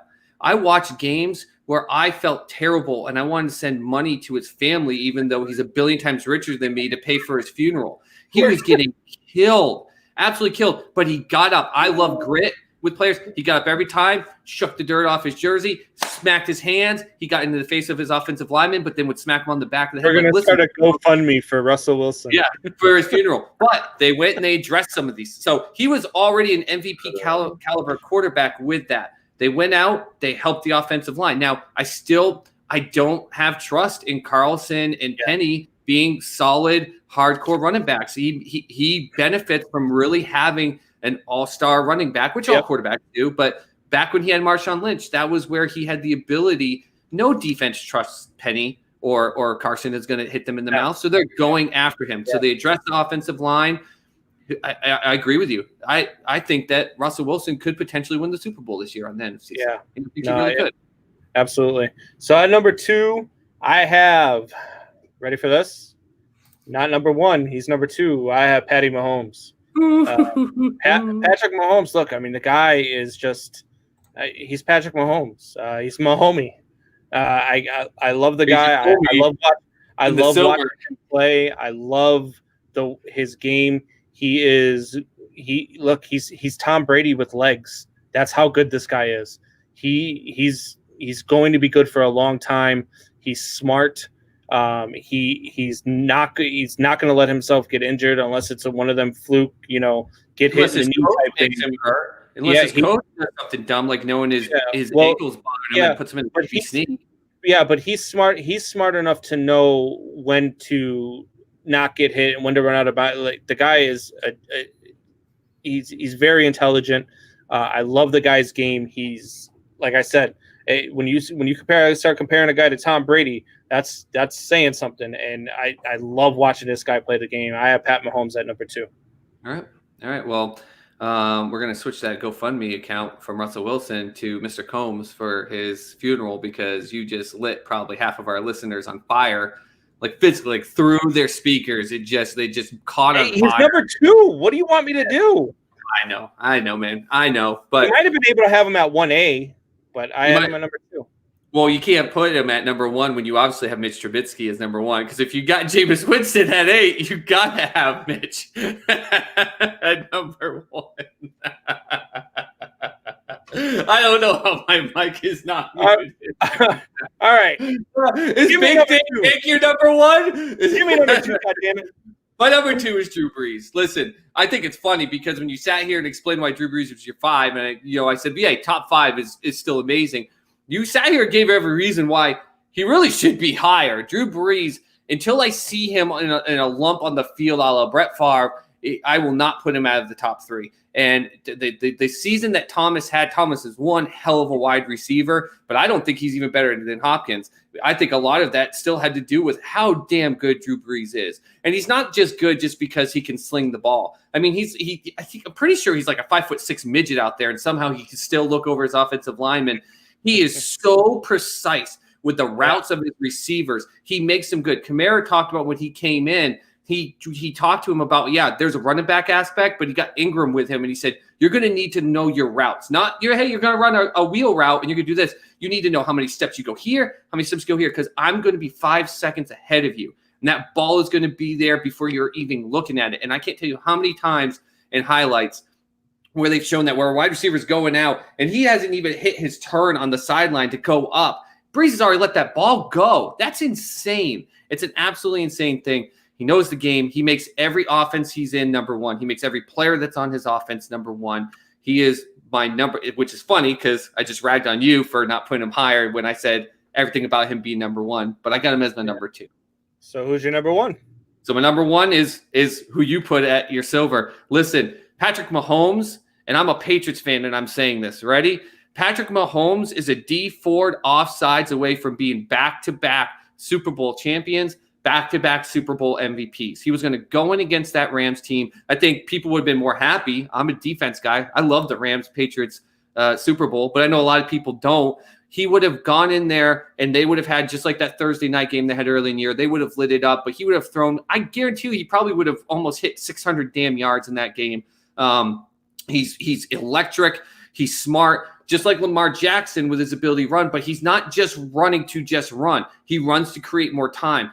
How many times have we seen him just go outside the pocket, run around, and, he's got to throw it away, which smart quarterbacks can do, but he realizes he doesn't have to throw it away because he's created enough space where all of a sudden it looks like he might throw it away. Oh, he might come. No, he's going to throw it to Hill 35 yards down the field on a 3rd and 15 or something crazy like that. He is electric. He's the future of the league. Every Bears fan, I'm sorry, my friend, knows that they missed out on the opportunity of changing the whole aspect of that dynasty by going up in a pick. But remember, not everyone would pick up Mahomes. People were but people were shocked that the Chiefs went up to go get him at 10. Right. Kudos to their scouting team because he's the face of the NFL right now. All right. So I had Mahomes at number 2. Here's my number 1. And listen, people are going to yell at me. People are going to scream at me. I don't care. There's a lot of haters here. Chad's going to like it, though, because number 1, until the day he dies, is Tom effing Brady. I don't even agree with it for 2020, and I'm so pumped right now. Yeah! Look, Tom Brady is the GOAT, and he's about to play with the best wide receiver core he has ever had. That man is about to put up numbers that we've never seen before if they have a season. He is about to go out there, and I'm telling you right now, they are going to win that division. They are probably going to be the first team to ever host a Super Bowl. And Tom Brady is going to go out and just retire right afterwards because Tom Brady will have nothing left to prove. He's not a system quarterback. I hear that all the time. Mike LeBlanc loves to say it. Mike Buckheiser loves to say it. He is not a system quarterback like everybody says that he is. If anybody's a system quarterback, it's Drew Brees. I mean, Teddy Bridgewater came in, goes 5-0 with that team. Tom Brady is the best quarterback to ever play this game, and it's not even close. So fight me if you want, but Tom Brady, until the day he dies, not the day he retires, until the day he dies, he is the best quarterback in the NFL. I hope he doesn't die like Brett Favre did in the middle of his last season. Man, that was a terrible thing to watch. But Jared, Evan, at 2, cut it out. Bridgewater went 5-0 with that team. It's the weapons. Drew is great, but number 2. Go to bed. The stats weren't the same, though, Jared. Yeah, he went 5-0, and that's why Carolina picked him up, because he can manage the game, but it's different. It's completely different, and you know it, because he's more electrifying. That's why I didn't have him higher than 5. Probably Brady probably beats Breeze twice. Hey, man, guys. I love it. I love your pick. I love it. We're going to take another break here real quick, and then we will be back, and we will get some more people yelling when we start talking baseball. I know Jared's looking forward to it. He is probably going to scream and yell at the computer because we are going to talk some sense into Soup Boss. God. Here we Jameis Winston, your top 10, but you're going to talk sense into me. Okay.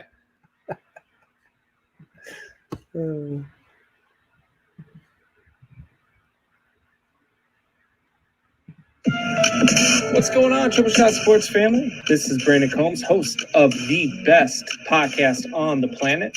That's the Triple Shot Sports Podcast. Be sure to join myself and Soup Boss Chad Lounder live for 2 hours. Yes, I said 2 hours every Sunday, Tuesday, and Thursday at 8 p.m. Eastern and 7 p.m. Central on the RTF Sports Network Facebook page and YouTube. And if you miss any part of the show, you can hear us every Monday, Wednesday, and Friday on your drive home at 5 p.m. Eastern on rtfsportsnetwork.com. All right, guys. So we're back again. Hope you guys enjoyed that quarterback list. It was a lot of fun, a lot of yelling. I even took my headset off and walked away. If you missed any part of that, you can find it on YouTube. You can find it on tomorrow at 5 p.m. Eastern on your drive home. You can find it live on the rtfsportsnetwork.com. And we will certainly look forward to any of the comments that you guys are about to have. And some of them are starting to come in. If you're listening to this on your drive home tomorrow, you might want to take a safe route. Don't drive on the highway while you're going super fast. You're probably going to get hits off and hit someone. Strikeout Beer said AB ain't been right since Perfect almost killed him. Ain't that I've said it. AB. I mean, CTE. We talk about it. It is literally something that creates a bipolar aspect in players. And since that hit by Perfect, he has been. Look at what he does. I'm retired. 2 days later, I'm not retired. He goes from being I'm a whole team player to fuck the league, fuck the team I play on. Like he needs help. And I don't like to rag on Antonio Brown and say that he's garbage. No, they aren't tested for weed. Gordon is good to go. See, I disagree. Gordon's a head case, man. Gordon's that guy who he might pull like what's his face did for the Mets the other day and just not show up just because he's depressed that day or something. No, Gordon doesn't do that, man. Gordon has an addiction. He has an addiction problem. But he says he smokes weed because he's depressed. Yeah, he's got a depression problem. That's a depression problem. That doesn't. I don't know. I guess maybe it's just a definition of head case to me. Depression and struggling with mental illness to me is not a head case. And head case to me is what we see 70% of the time from Antonio Brown, but that's because his brains are jambled up there. He needs help. Antonio Brown really does need help. So let's get to what we're going to start yelling at each other about, even more than we did with the quarterback debate, and that is baseball.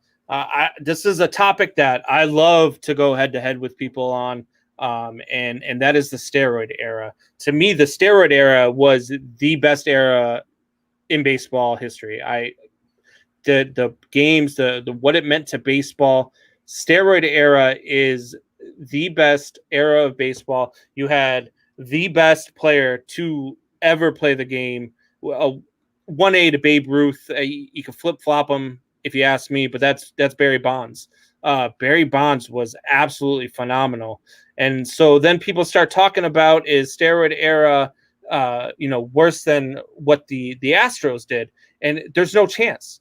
There's no chance it's worse than what the Astros did. What the Astros did was use technology. Put a camera up to know which pitch was coming. And I've heard guys like Wayne G say something stupid like it doesn't matter. It's a minimal factor if you know what pitch is coming. You're out of your mind. It's a huge factor. If you know what pitch is coming, you know whether or not to lay off it. If it's a fastball, you know whether or not to jump on it. If you can't hit a slider, you can't hit a curveball, you're going to let the ball go. I don't understand the aspect of that. What the Astros did was not worse than what the steroid era did. Steroid era players absolutely got shafted. absolutely got shafted. Baseball knew that they were juicing, and then when they got their hand caught in the cookie jar, they used those guys as scapegoats. So I don't ever want to hear anybody say that steroid era players were cheating, any of that stuff, because we had this conversation the other day that at that time there was no test. There were no rules against it in baseball, and there wasn't. Was it against the law? Or is it steroids that they were getting? Were they illegal? Yes. But in baseball, there was no testing and there were no rules against it. And baseball absolutely knew that these guys were doing it, made 100%. billions of dollars off of it, brought all their fans back to the game after the 94 debacle. And then they made these guys walk the plank. I don't understand it. They're still walking the plank with the Hall of Fame. Yeah. I don't understand. I mean, what do you think about the Astros, Supas? Like, do you think it's not that big of a deal? So here we go. So this comes down to how I break it down in my brain. And this is why I told Jared in the comments, listen, to me, in all of sports, and I know we're talking about baseball here, but everything you said about the steroid era, I agree 100%. Hell, bring the steroids back. Let your pitchers, I mean, Roger Clemens and Andy Pettitte, but especially Roger Clemens, we saw him, absolutely bring his career back. It was because of steroids. Like, let's be honest. I'm a Red Sox fan. I have enjoyed every aspect of their World Series. But let's not be dumb. David Ortiz was taking HGH. Manny Ramirez was taking something as well, whether it was steroids, HGH, or some type of thing that they shouldn't do at all. It wasn't good. And Jared, for someone who sits here and totes his love for the Red Sox and celebrates the World Series, if you're going to shit on people taking stuff and having the advantage, and you're going to tell me that you didn't sit there and cheer your ass off when David Ortiz in Game 4 of the ALCS against the Yankees hit that home run to put it to Game 5 and to seal that. We knew he was on something. You're so full of crap if you're going to sit here and say you're going to celebrate it, but then say that it's wrong for them to do it. If that's the case, take any championship apparel you have as a fan that you celebrated of a team winning a championship and get rid of it. I don't think Jared's saying that at all. I don't think Jared's saying that at all. I think he's saying that it was. No, he said one time that big. He said, and I'm taking I'm taking comments from Sports Soup, which is the paid Sports Soup that I came from. That's why I'm the Soup Boss. If anyone's wondering what the hell Soup Boss means, I've got a sports page on Facebook, Sports Soup. That's where I got connected with the team here. But listen, Jared has stated that he thinks that David Ortiz is a fake and a phony. And what the hell are you doing celebrating? Why are you celebrating? Why do you celebrate teams winning championships when you know that players are fakes, phonies, or cheaters? Are you kidding me? So you want to be able, as a fan, to celebrate it, but you don't want them to be able to get the accolades of a Hall of Fame to be able to celebrate their career. You get to celebrate it, but they don't get to celebrate it. That's bullcrap to me. So to me, when it comes to cheating to me in all sports comes to this. It comes to two versions of cheating. You're cheating to find a way to win, which every single team, and I'll bring up an example after you take your turn here, Mr. Combs, or you're cheating to hurt the opposing players. And that's the version of cheating that I think is where the line is drawn between the two. When they had Bounty Gate with the Saints against the Vikings, and it wasn't just that Vikings game, but that's the famous one, where the goal was go out there, and we know it in football, like you want to go out there and you want to put a person on the stretcher, but you want to hit them so hard legally it doesn't. That's not what they were doing. They're getting paid to purposely injure the other players. That's a different form of cheating to me than finding any calculated way to find a competitive advantage against your opponent. That's, for me, where the line is drawn. So anything below you hurting the other team, to me, if you get caught, you got you're caught. Okay with the Astros. You're okay with the Astros using technology to steal signs. I'm okay with it. No, see, I'm 100% okay with it. So let me ask you this. So let the players speak for that. Okay, let the players on the game speak for that. Everybody knew Sosa and McGuire and Bonds and all those guys were using, correct? Yeah. Everybody knew. Okay. How many times? How many times before a season? Nobody spoke up, and that's the point I'm making here. Before the season, how many times did we sit there and say, "Man, I wonder how many times Bonds is going to get plunked this year"? Man, I wonder how many times, McGuire is going to get hit this year because he's using. Or how many times Sosa is going to get hit this year. But this year, there's bets in Vegas for who's going to be the Astro that gets hit the most. And you know why? Because that's a huge deal. Use the technology to steal signs, to know what pitch is coming, and to use it to win a World Series, that's a huge deal. And if you don't think that it is, you're wrong. How many in the last World Series? Who won the championship? This last one. The last Before this broke, and no one knew it, and they were still doing it. Who won the World Series? The Nationals. How many games in Houston did they win? I can't remember offhand. All 4 of them. They won all 4 games in Houston. So that whole thing about how that's the reason they won the World Series before gets defunct to me when another team goes in there and all 4 games beats them. Okay, so first off, it's a desire for a competitive advantage. It is not guaranteeing a victory. So where's your line? It's not guaranteeing a victory. That's what I'm saying. It's not going to guarantee you a victory at all, but it's going to greatly affect your odds. I mean, the Nationals won it, and kudos to them. That shows how great of a team that they were able to overcome something like this. This team knew what pitch was coming. So how many times did Sammy Sosa get thrown at? How many times did Sammy Sosa get thrown at even though he had a cork in his bat? None. Why? Isn't that trying to gain a competitive advantage, which doesn't guarantee you a win, but it helps you to be better?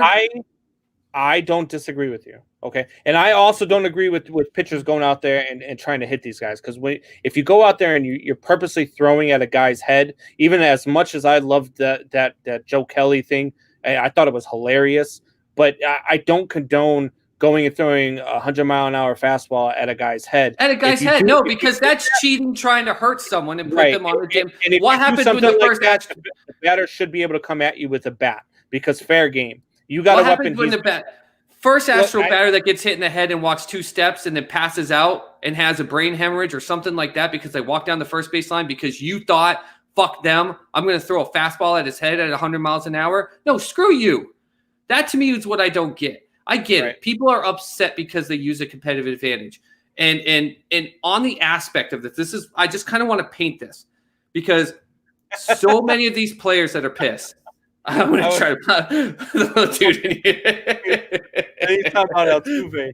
I feel like Altuve coming at you is like a freaking midget on roids coming at you. Like, hey, you just don't know what to expect. He might bite your ankle, and he might get an advantage. I was going to say you don't actually punch straight. You'd have to punch down.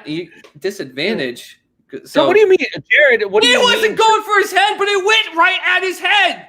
All three pit. Yeah, he was definitely going for his head, Jared. Definitely going for his head. He missed the head like 3 times. Yeah, he had no control. He went 3-0 in a batter, and you saw him on the mound shrug. That was him saying, "Screw it." When you don't have control of your pitches, you should not be going up there saying, "I'm going to be the pitcher now that throws it at the batters." Unless you are pinpoint control and you can throw that in the rib cage or in the ass cheek.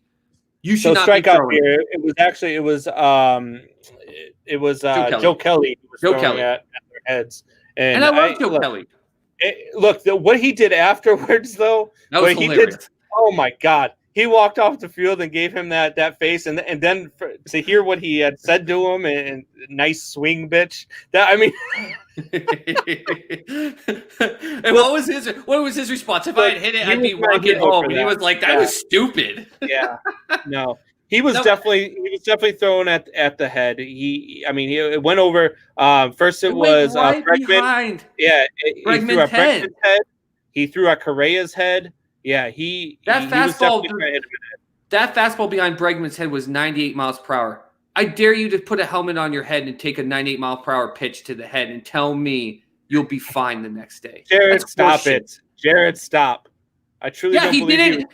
He didn't have control. Okay. So you don't have control. No. Don't throw the fucking ball at batters. Yeah, that's the problem. He had enough control to strike out 2 hitters in that inning. I don't know. He was 3-0 and he shook his head because he didn't have it. He was throwing at the head for sure. Let a pitcher with control. You put the lives of danger. Now hold on real quick with this, because when it comes to the lines of cheating, here's why I think it's just more of the aspect of the culture, of sensitivity, of players who are like, it's not fair what he did. Every player on every team knows that their team is done or has done something to try to gain a competitive advantage that is by the rule of the law wrong. I listened to a guy down here in Oklahoma City on 107.7, the franchise. He used to play on the Ravens. He won the championship with the Ravens with Flacco. He said that every player on the Ravens team that used to shit on Tom Brady and the Patriots for cheating, he laughed at them. He said it was bullcrap because he said, listen, and he shared about 3 different things. And one of them he shared was when they didn't have night games, the linemen would grease their jerseys and their arms up completely, but they would always come out after everyone else because if the refs were there checking, they'd run back in and say, take my jersey, hide it. Advantage. It's everything to do for a competitive advantage. And he said every player knows it. And he said there were things he can't say because he would get the Ravens franchise in trouble. Think about that aspect. That's the difference between a competitive advantage and what if that one of those guys went and stole the opponent's playbook or was sitting, there in disguise and watching their practice, a la New England Patriots. If you're sitting there watching their practice and you know what signs that they're putting out there, or what they're about to do just by their cadence, that's a totally different thing. Is Don Shula one of the greatest head coaches in the history of NFL and all of sports? Maybe. No, I mean, it's not like he has the win record in the NFL. He had the perfect season. He won championships with Dolphins, right? Okay. Yeah.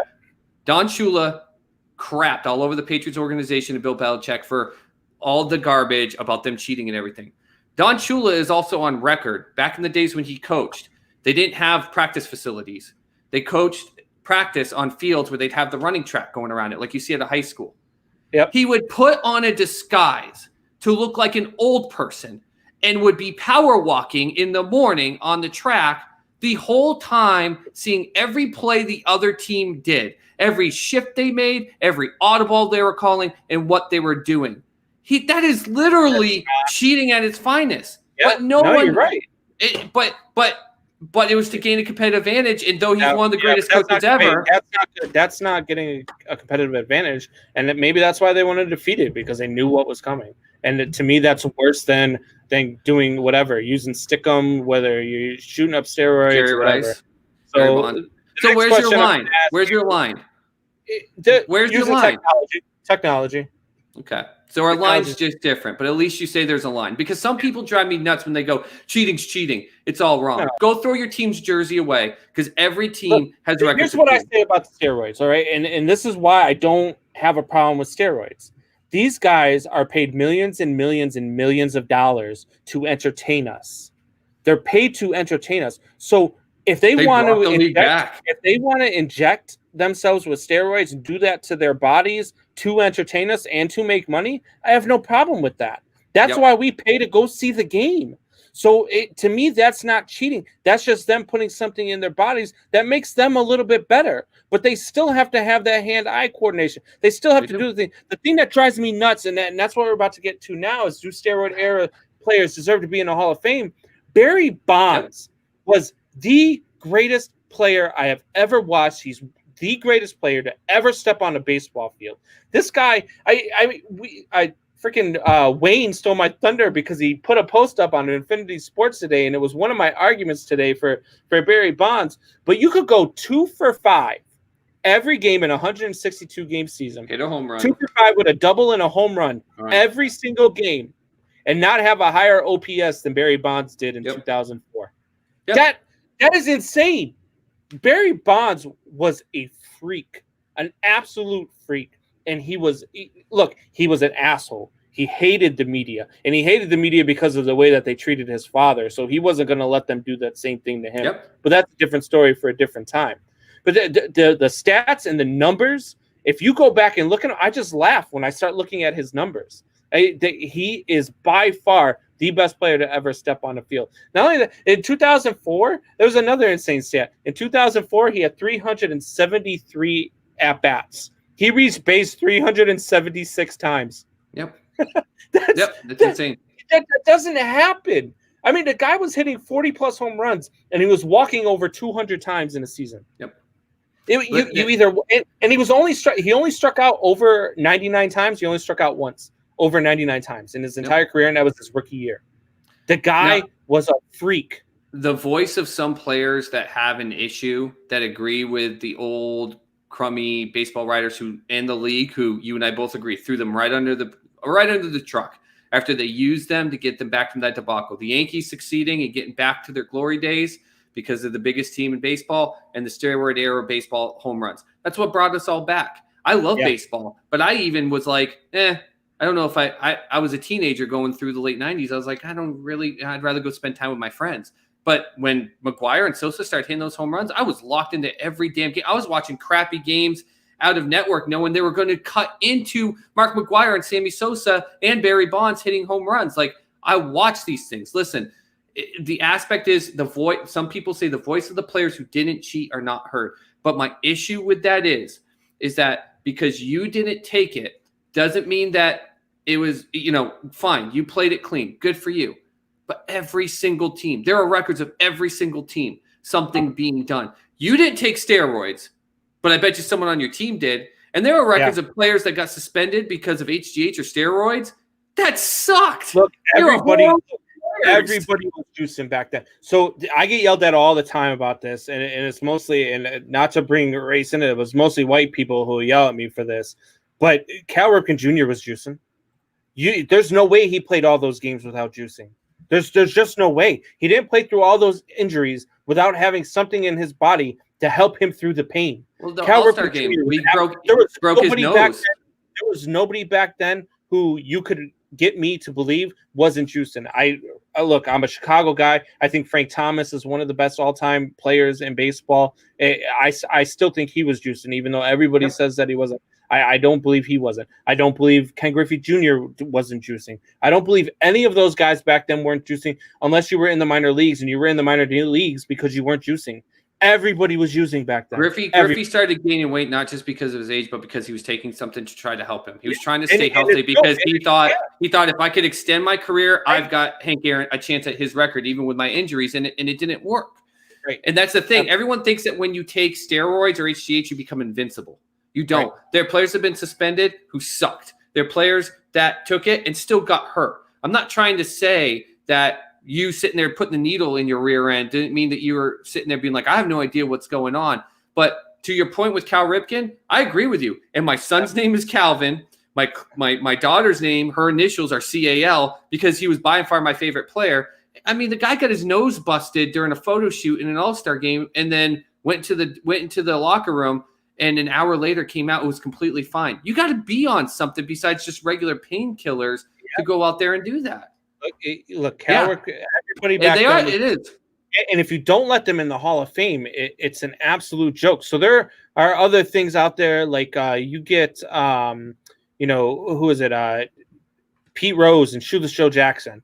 All right, so I get people all the time there that want to tell me, Pete Rose and Shoeless Joe Jackson belong in. And look, what Pete Rose did on the field, Pete Rose was really good. And it looks like I lost the soup boss here, but Pete Rose was really good.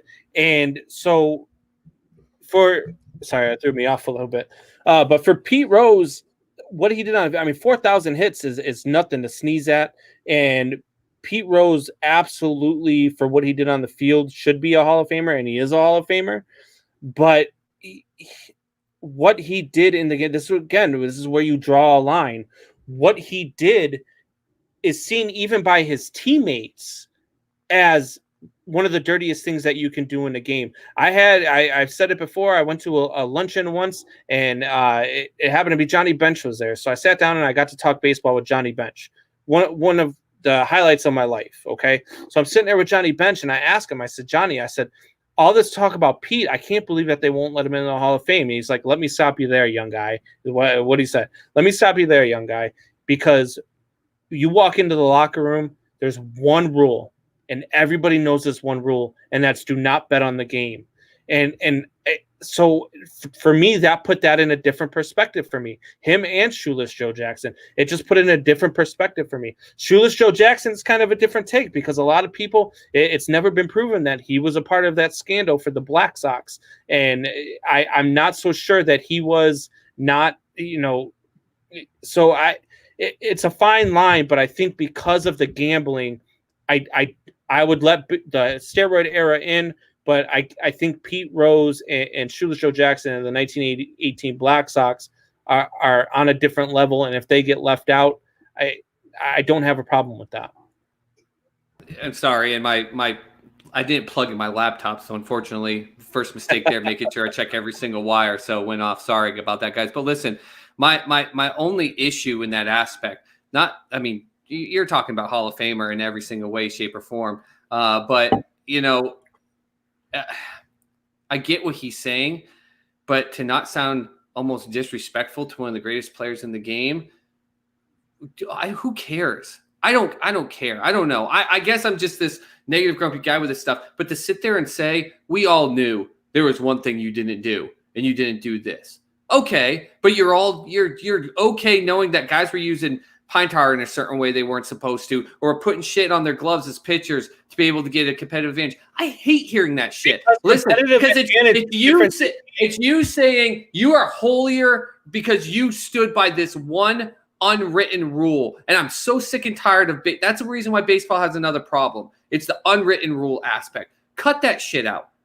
Don't sit here and go, you bet on the game so everyone in the dugout. So you line that you were talking about, because gaining a competitive advantage is way different than cheating. Okay, so if I have a guy out at second base, gaining a competitive advantage when it's not just lifting weights is cheating. Listen, if you have a guy out at second base and he's reading my catcher signs and he's relaying those signs, and you don't change your signs, that's your problem, because that's competitive catcher, I know that. Right. But if you're using technology out in center field and relaying it to the clubhouse and relaying it to a buzzer or banging on trash cans, it's a completely different thing. But you use an example that isn't illegal. You being on second base, being able to see into – I played catcher my whole life, growing up through youth and all the way through. If I was sitting there with my fingers taped and I didn't realize that I had to change it up and learn to switch up what I was doing and work with my pitcher because that was legal,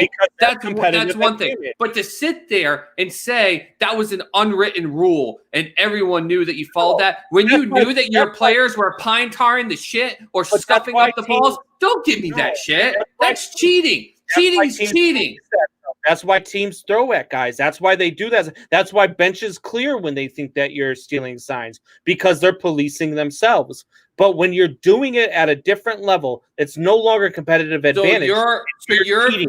Your view is if the players have a holier than thou view of what is allowed, so because the fact that players are mad at the Astros right now for cheating, even though most of them on every team have probably known that there's been some way that they or other players have cheated. But because they have a problem with it, and because the players had a problem with Pete Rose in that aspect, therefore, because they're in the game, they have a holier than thou mentality, and that's okay, including getting in brawls and stuff like that, or getting mad or throwing at batters because a player's doing something legal. You just gave a point about a player doing something legal, but they're policing themselves, and that's okay. That's garbage.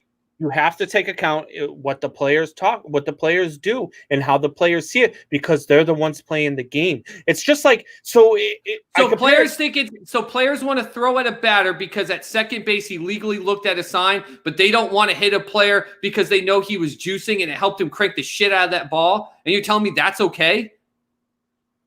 Yes, because that's the foundation you're going to stand on. Different. There's a line like we were just talking about. That's why to me, very if you hurt other people, that's the line. If you illegally put their health at risk, their well-being and their life at risk in an illegal manner, that's bullcrap to me. But the guy that I listen to down here, I already quoted him. He says it all the time. He finds it laughable because not only his own team, the Baltimore Ravens, who won a Super Bowl, he said there are tons of things that he can't say because they put that franchise in so much hot water with how we police things, everything now. He said every single team, every former player that he knew on those teams, and some that he knows that are playing today, he said they know that there are things that are going on that they do, and they say, hey, if it helps us out, let it go. I think that's bullcrap. You want them to police themselves so they get to create their own rules and what's legal and what's not legal? What I'm saying is that there's a line. There is absolutely a line between competitive advantage and cheating. Runner on second, looking at your signs, competitive advantage. Camera in center field, banging on a trash can and stealing signs, cheating. There's a lot. Scuffing the ball in pine tar. Competitive advantage. That's not competitive. It's illegal. That's illegal. That's illegal. See, so because Pete Rose did something that was illegal, and therefore in the clubhouse they said it was illegal, but it's okay that they are turning their back to their players, their relief pitchers coming in, scuffing up the ball to hold a lead when that's illegal and that's okay? Scuffing the ball is illegal now. like they made a rule about just like steroids. Now, if you're using steroids, now if a guy gets caught juicing, yes, he's cheating. And you know what? He gets suspended 50 games, 100 games, lifetime. That's just what it is. That's how they police it. Okay, so now, yes, because there's a rule against it, now it's cheating. But there's been a rule for how many years, at least since 2004, when or however long they started putting cameras out in center field to look at games and watch it for film. It's been a rule in MLB that you cannot use that to steal signs. It's been a rule. It's in the rule book. By the way, you've said this over and over and over and over, and I've been waiting for it, and I just clarified it because I think this completely unearths your thing. Steroids have been banned in Major League Baseball since 1991. It was in the rules. They didn't test for it because they hoped that their players were following the rule. And they also didn't test for it, as you and I have admitted, because they knew they needed the fans to come back. But it has been illegal and against the rules since 1991. They didn't care. Baseball didn't care, so why do we hold that against the players? So it's only when certain people care that it's if MLB didn't care and MLB made billions and billions of dollars off of it, why do we hold it against the players? Why are the players the only ones accountable for this? Why are you holding it against the Astros? Because what the Astros did was cheating. What the steroid era players did was cheating. No, it wasn't. It was. No, it wasn't. I just proved it to you. By logic and rule and law, it was cheating. In 1991, it was illegal to use steroids in Major League Baseball. That is why Mark McGwire had that bottle in his locker and made sure it was a point to drink it, because he wanted them to think that they were dumb enough to think that all he was doing was lifting more weights and drinking this legal substance. How come everybody in the sport was doing steroids, but only because everyone was doing something wrong. Both with Cora in the clubhouse, we're using cameras to cheat. Yeah, they were. Only 2 teams, not the entire league. If the entire league was doing this, I would have said, okay. So once the whole league cheats, it's completely fine. And it's completely fine. Now, if everyone cheats on their taxes, who gives a shit what the IRS says? Come on, man. Cheating is cheating in any aspect. And if you try to make a way that you want to be angry at one guy cheating, but you want to turn a blind eye to another guy cheating, that isn't putting literally the life of another player on the line. You are being, the word is called hypocritical. For a Hall of Fame player to say that Pete Rose broke a rule that was internal, but turning his back on other things that was legal, to me, is bullshit. It's hypocritical. That guy down here, he says it all the time. He laughs his ass off whenever he sees interviews with players. He says he's seen interviews with players who have trashed the shit out of the Patriots and other teams, and he laughs his ass off because he knows that they were literally every week in and week out doing something to cheat.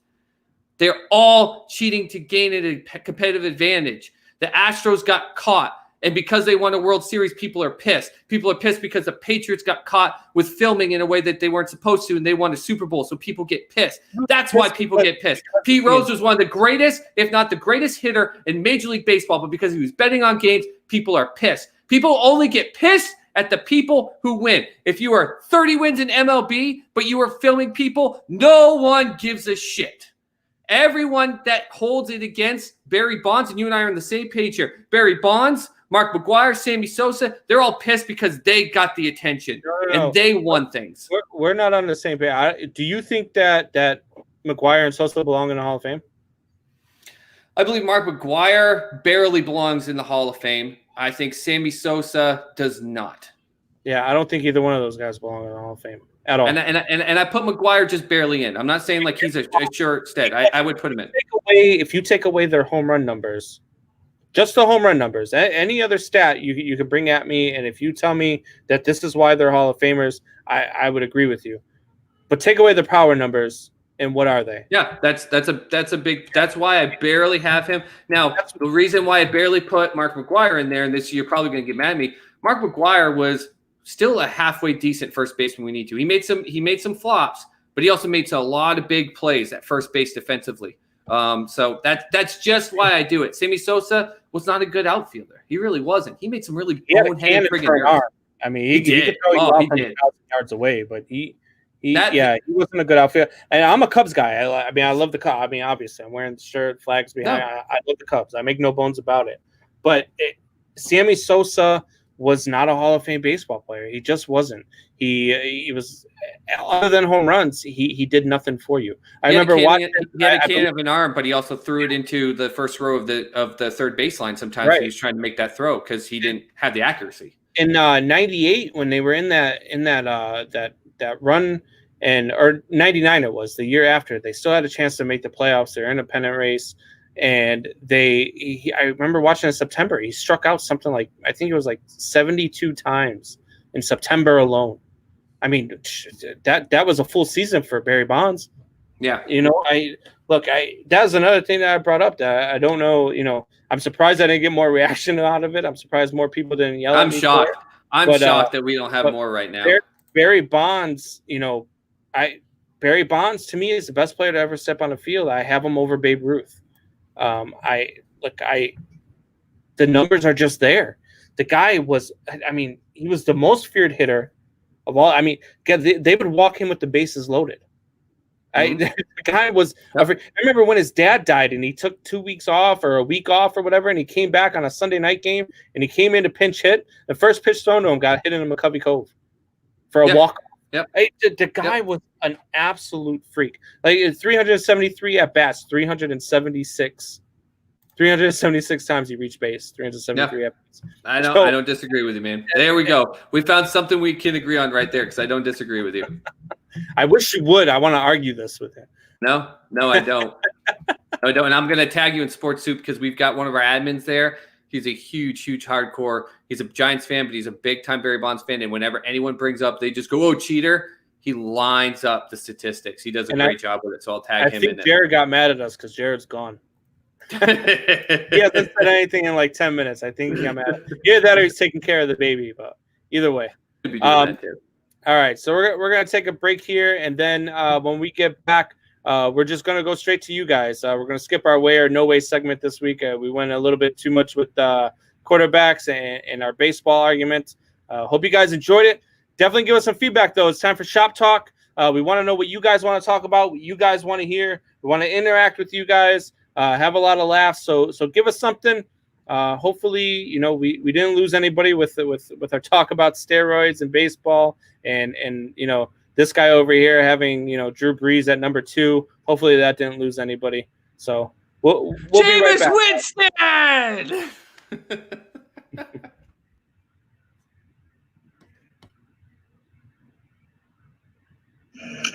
What's going on, Triple Shot Sports family? This is Brandon Combs, host of the best podcast on the planet.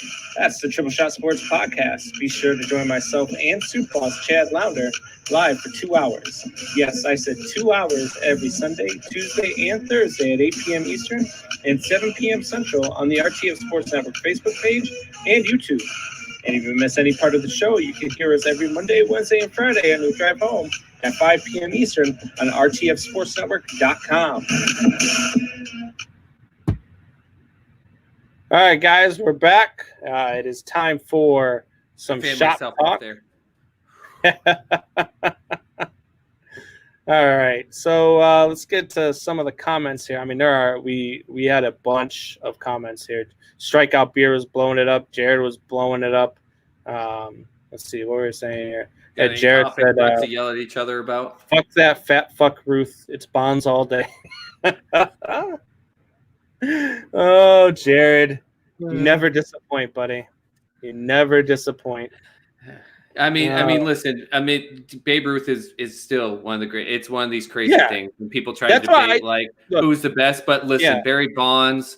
If Barry Bonds played today with the numbers that he had, even pre-steroids, people would be locking him every single time on MLB Tonight about why he's in the Hall of Fame. Period. Yeah. They would be. Jared says so. Joe Kelly didn't even get ejected from the game, and it was extremely wild during that inning. No. Are you guys cool with that 8-game suspension when he got 6 2 years ago for actually fighting?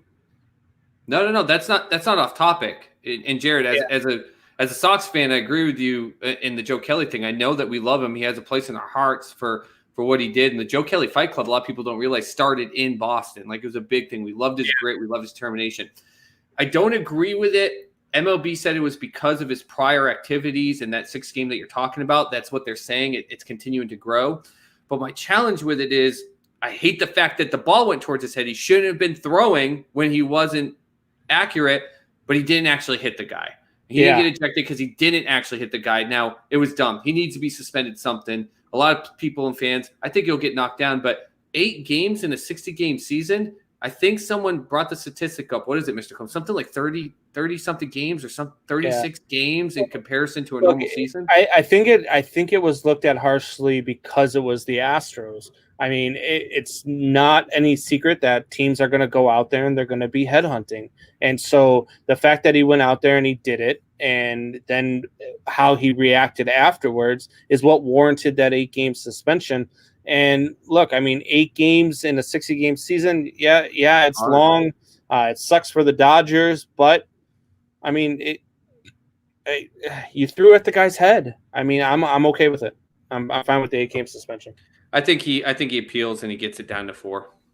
And Probably. I still think he should be suspended because I'm fine with that too, though. Whether Jared agrees with it or not, he wasn't accurate. And that was a 98-mile-per-hour fastball that went right behind a guy's head. You are chancing someone's life and career doing that. It's not okay. Says Strikeout Beer. Yeah, I'll be honest. I don't care about steroids as much as what the Stros did. I mean, all teams are trying to steal signs from every angle, but using third party in the rafters or a camera is cheating. I agree. See, that's that line between competitive advantage and cheating. I don't know. Let's see. To me, you're right. It is cheating, but to me, the line in cheating is baseball is built on cheating. So let them in. Hey, I mean, we brought it up, Shoeless Joe Jackson, and even though you're saying Shoeless Joe, there's no proof of it. There's no doubt that team cheated, right? Oh yeah. It's since the beginning of time. It was sad because Shoeless Joe Jackson probably a lot of people said he was better than Ruth. Yeah, that's why it was so insane. But the aspect with baseball, why it's so interesting in comparison with baseball with the other sports, is because a lot of this stuff comes down to the traditionalists. The history of the game, what makes it where we can be respected or not respected. And you can go and ban a guy like Shoeless Joe Jackson when there wasn't proof of him directly being involved with it, which I don't know. I think you can make the case, but banning for his career. And I know you've seen this movie. For you young bucks out there, if you don't know who Shoeless Joe Jackson is or what the 1918 Black Sox was about, way to go, buddy. Watch 8 Men Out. Yes. 8 Men Out was a phenomenal movie. It depicted everything that went on during the Black Sox scandal. Even had I believe in that movie. I believe when they talk about he was playing elsewhere under a different name and all that other stuff just to play baseball. Because look, it's a guy. Apparently he loved the game. A lot of people have said it. I remember my grandfather talking about it. And my grandfather was born in 1925. So he never got to see Shoeless Joe Jackson play, but a lot guys now, about players who were around that era. And it was more of a topic back then. And he's talked about how he heard people say, that Shoeless Joe Jackson would have been better than Babe Ruth. And that's saying something, man. That's saying a lot. We just talked about it. We're arguing about what?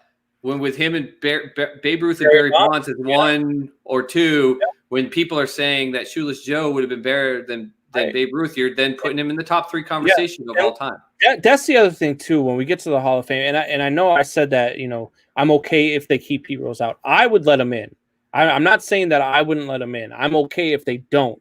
But at the same time, they have at the Hall of Fame, they put all these. We can't let this guy in because he cheated. But Ty Cobb's in, and Ty Cobb, on his off day, used to go to Brooklyn and shoot blacks. Yep. That was his hobby. Yep. So you're going to let a guy like that in the Hall of Fame, but you're not going to let Pete Rose in because he gambled on a couple games? That's my point right there, what you just said. You just made my point in the aspect of go in the Hall of Fame right now, find everyone there, and tell me if it's so prestigious of a thing that you can't let Barry Bonds, you can't let Roger Clemens in there. Right. Go and take out every memorabilia of a player or a team that was involved in just one. Because cheating, once you do it, it's considered you cheated. You will wipe that building clean. As soon as you let guys like Ty Cobb in and all these guys that played before, before Jackie Robinson was able to come through and break the color barrier, and they there's didn't another thing right there. Who may have been better ball. Like we could have had somebody better than Ruth or Bonds back then that we don't know about because they weren't allowed to play the game. So for me, every era has its asterisk, and the steroid era is just the steroid era. But pre Jackie Robinson, you were playing on an unlevel playing field. You weren't playing with all of the best players that were playing the game because some of those guys were stuck in the Negro leagues, not being seen because of the color of their skin. Now, do you hold that? Now, this is interesting. I want you to kind of define that. So let's say you have players that are in a Hall of Fame that played before Jackie Robinson who played and have statistics that put them in the Hall of Fame. Are you saying that they don't deserve to be in the Hall of Fame? Because I don't think that they cheated because the league they played for followed the custom of the culture, which was to say black or inferior. They deserve to be in the Hall of Fame, but when it comes to MLB should be shamed for that. Oh yeah. But when it comes to people, that's what I'm saying. You can't. Every era, when it comes to the Hall of Fame, every era has its thing. Okay, so pre Jackie Robinson, they wouldn't allow black ball players in. There was segregation. There was still things going on in America that didn't allow these guys to play on the same field. So do you take all of those guys out because they were on an unlevel playing field, just like the steroid players? But and then after Jackie Robinson, you had all sorts of other things going on. You had it was in the 60s and 70s. I mean, how many of those guys were drinking and doing coke? I mean, that was the thing back then. So you can't just have a standard and say that the steroid era is banned and Pete Rose, guys like that aren't in, but we're going to let the Ty Cobbs of the world in. Right. That doesn't work. You're hypocritical at that point. Oh, holy shit. Holy shit, Mr. Combs.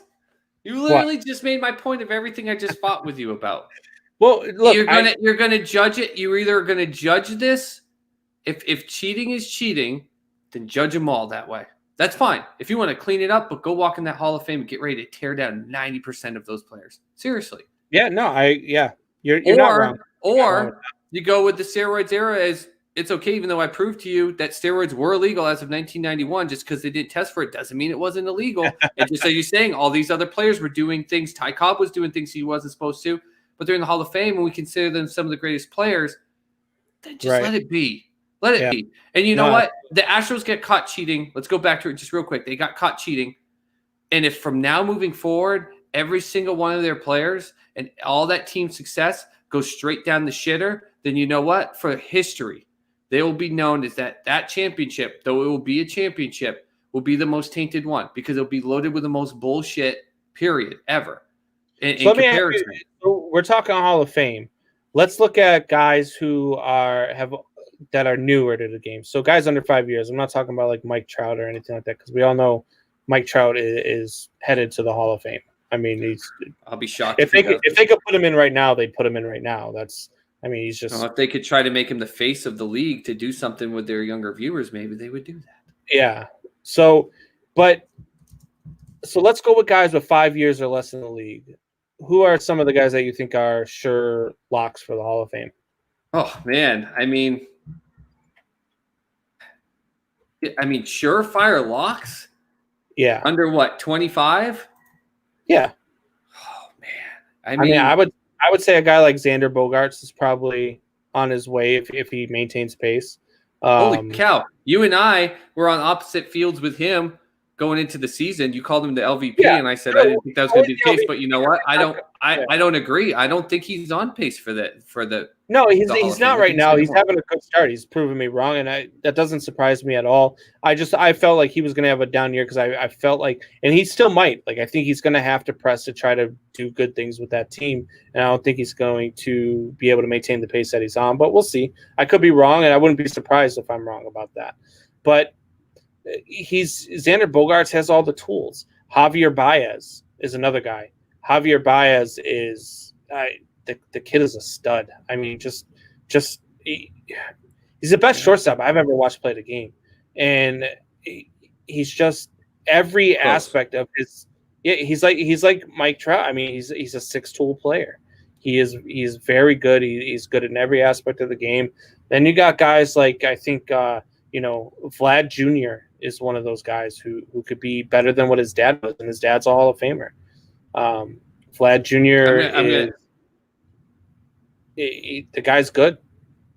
Yeah, he is. I think I'm going to – for me, it makes it easy. And I was sitting here looking just to verify his age. I knew he was young, but I just wanted to make sure how young he was. But Kuna Jr. out of Atlanta, I think he's just showing why. I mean, he said as long as he stays healthy, he's going to the Hall of Fame. And, I don't know what my problem is. But Fernando Tatis is another one. Tatis Jr., that's a good one. Now, see, I like that. I like that top to bottom. I don't know my issue with this kid. I really don't. And he's showing why he's such a great leader, and he still is. He doesn't. There's nothing about him that makes me upset. For some reason, I just have this feeling like I can't get behind him. But Cody Bellinger is doing everything to prove that he's Hall of Fame worthy. I think he's 24. I think he's going to tail off. Like I think Cody Bellinger is one of those guys who's going to have a great 3 or 4 year stretch. But I think he'll tail off once pitchers actually start figuring him out. I think Christian Yelich is kind of the same way. For 3 years now. Yeah. Well, I think, well, maybe. He's just not, I don't know. He's one of those guys I think is going to end up tailing off. Same thing, like I said, Christian Yelich, I think is going to be one of those guys too that's going to end up tailing off here. And it's going to end up having, a good, solid career, but maybe not Hall of Fame career. Yeah. Yelich, I have Bellinger on my top players heading into this year. I have Bellinger at 4 and I have Yelich at 2. And I don't think either one of those guys are going to end up finishing their careers as good as they're going right now. And to be in the Hall of Fame, I think you really have to, for me anyway, you get a lot of guys that get in that, are borderline. And I don't think, to me, like there's too many people in the Hall of Fame. Hall of Fame is supposed to be Hall of Fame, not the Hall of pretty good, So let's see if we can agree on one here, because I just don't think you'll agree on it. But I want to see what your honest opinion of Jack Flaherty out of St. Louis is. I like the kid. The kid is a solid player. Good for you. Just because I don't like the Cardinals doesn't mean I think Yadier Molina. You told me Molina was the only guy that you could root for, but Yadier Molina is probably one of probably a top 10 catcher of all time. Yadier Molina is a really solid ball player. He's a great leader. He plays with fire. I think him and Wilson Contreras. I watch Wilson Contreras all the time. They're them two right now. Wilson Contreras is better than him right now, just because Yadi's on the down. Right, he's getting to the end of his career. But we saw with Pudge at the end of his career, like he still had some fire in his belly. He was still a leader, but it's slowing down. It's funny you say belly, man, because he got big at the end of it. He really was Pudge. But there's some guys that are there, and then some guys that aren't. So, all right, guys. So looks like we're tailing off here. Not really getting too much more interaction. So we're gonna go ahead and leave you guys with this. Soup Boss, why don't you tell these guys where they can find us?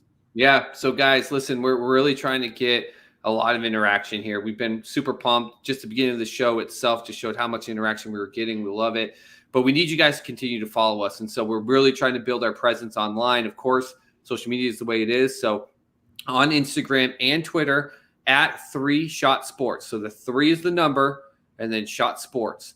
Find us on both of those tools. Give us a like, comment on a lot of our posts, but especially on Twitter. I'm going to be putting 3 polls at the end of the show. Every show, we're going to put up 3 polls and have them active going afterwards. Also, tweet in response. What are your thoughts on it? And if you're going to be Wayne, you can do a kind of way and refuse to vote and tell us why you can't go with either vote.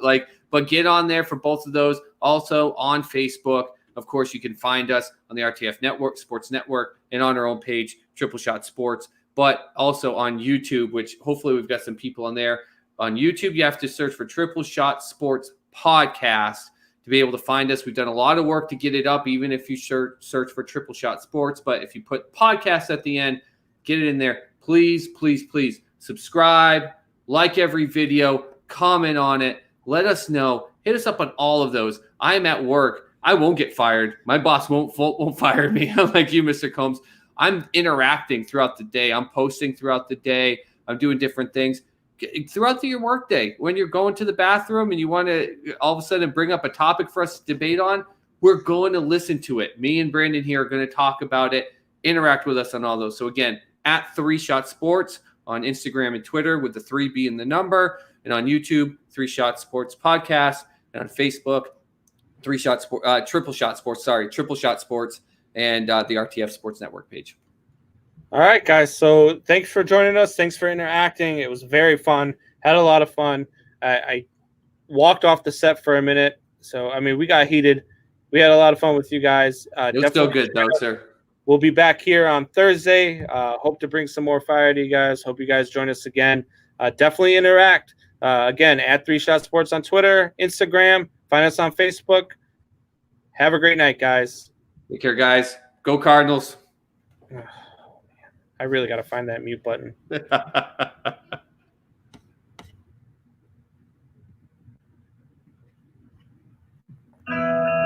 don't know what to say, really. 3 minutes to the biggest battle of our professional lives. All comes down to today.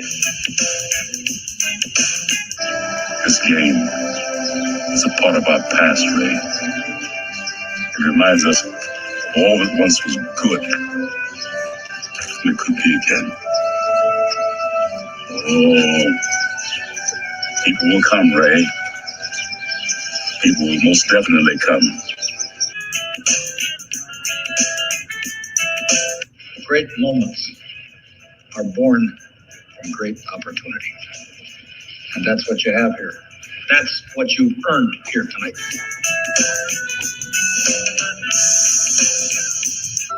Their time is done. It's over.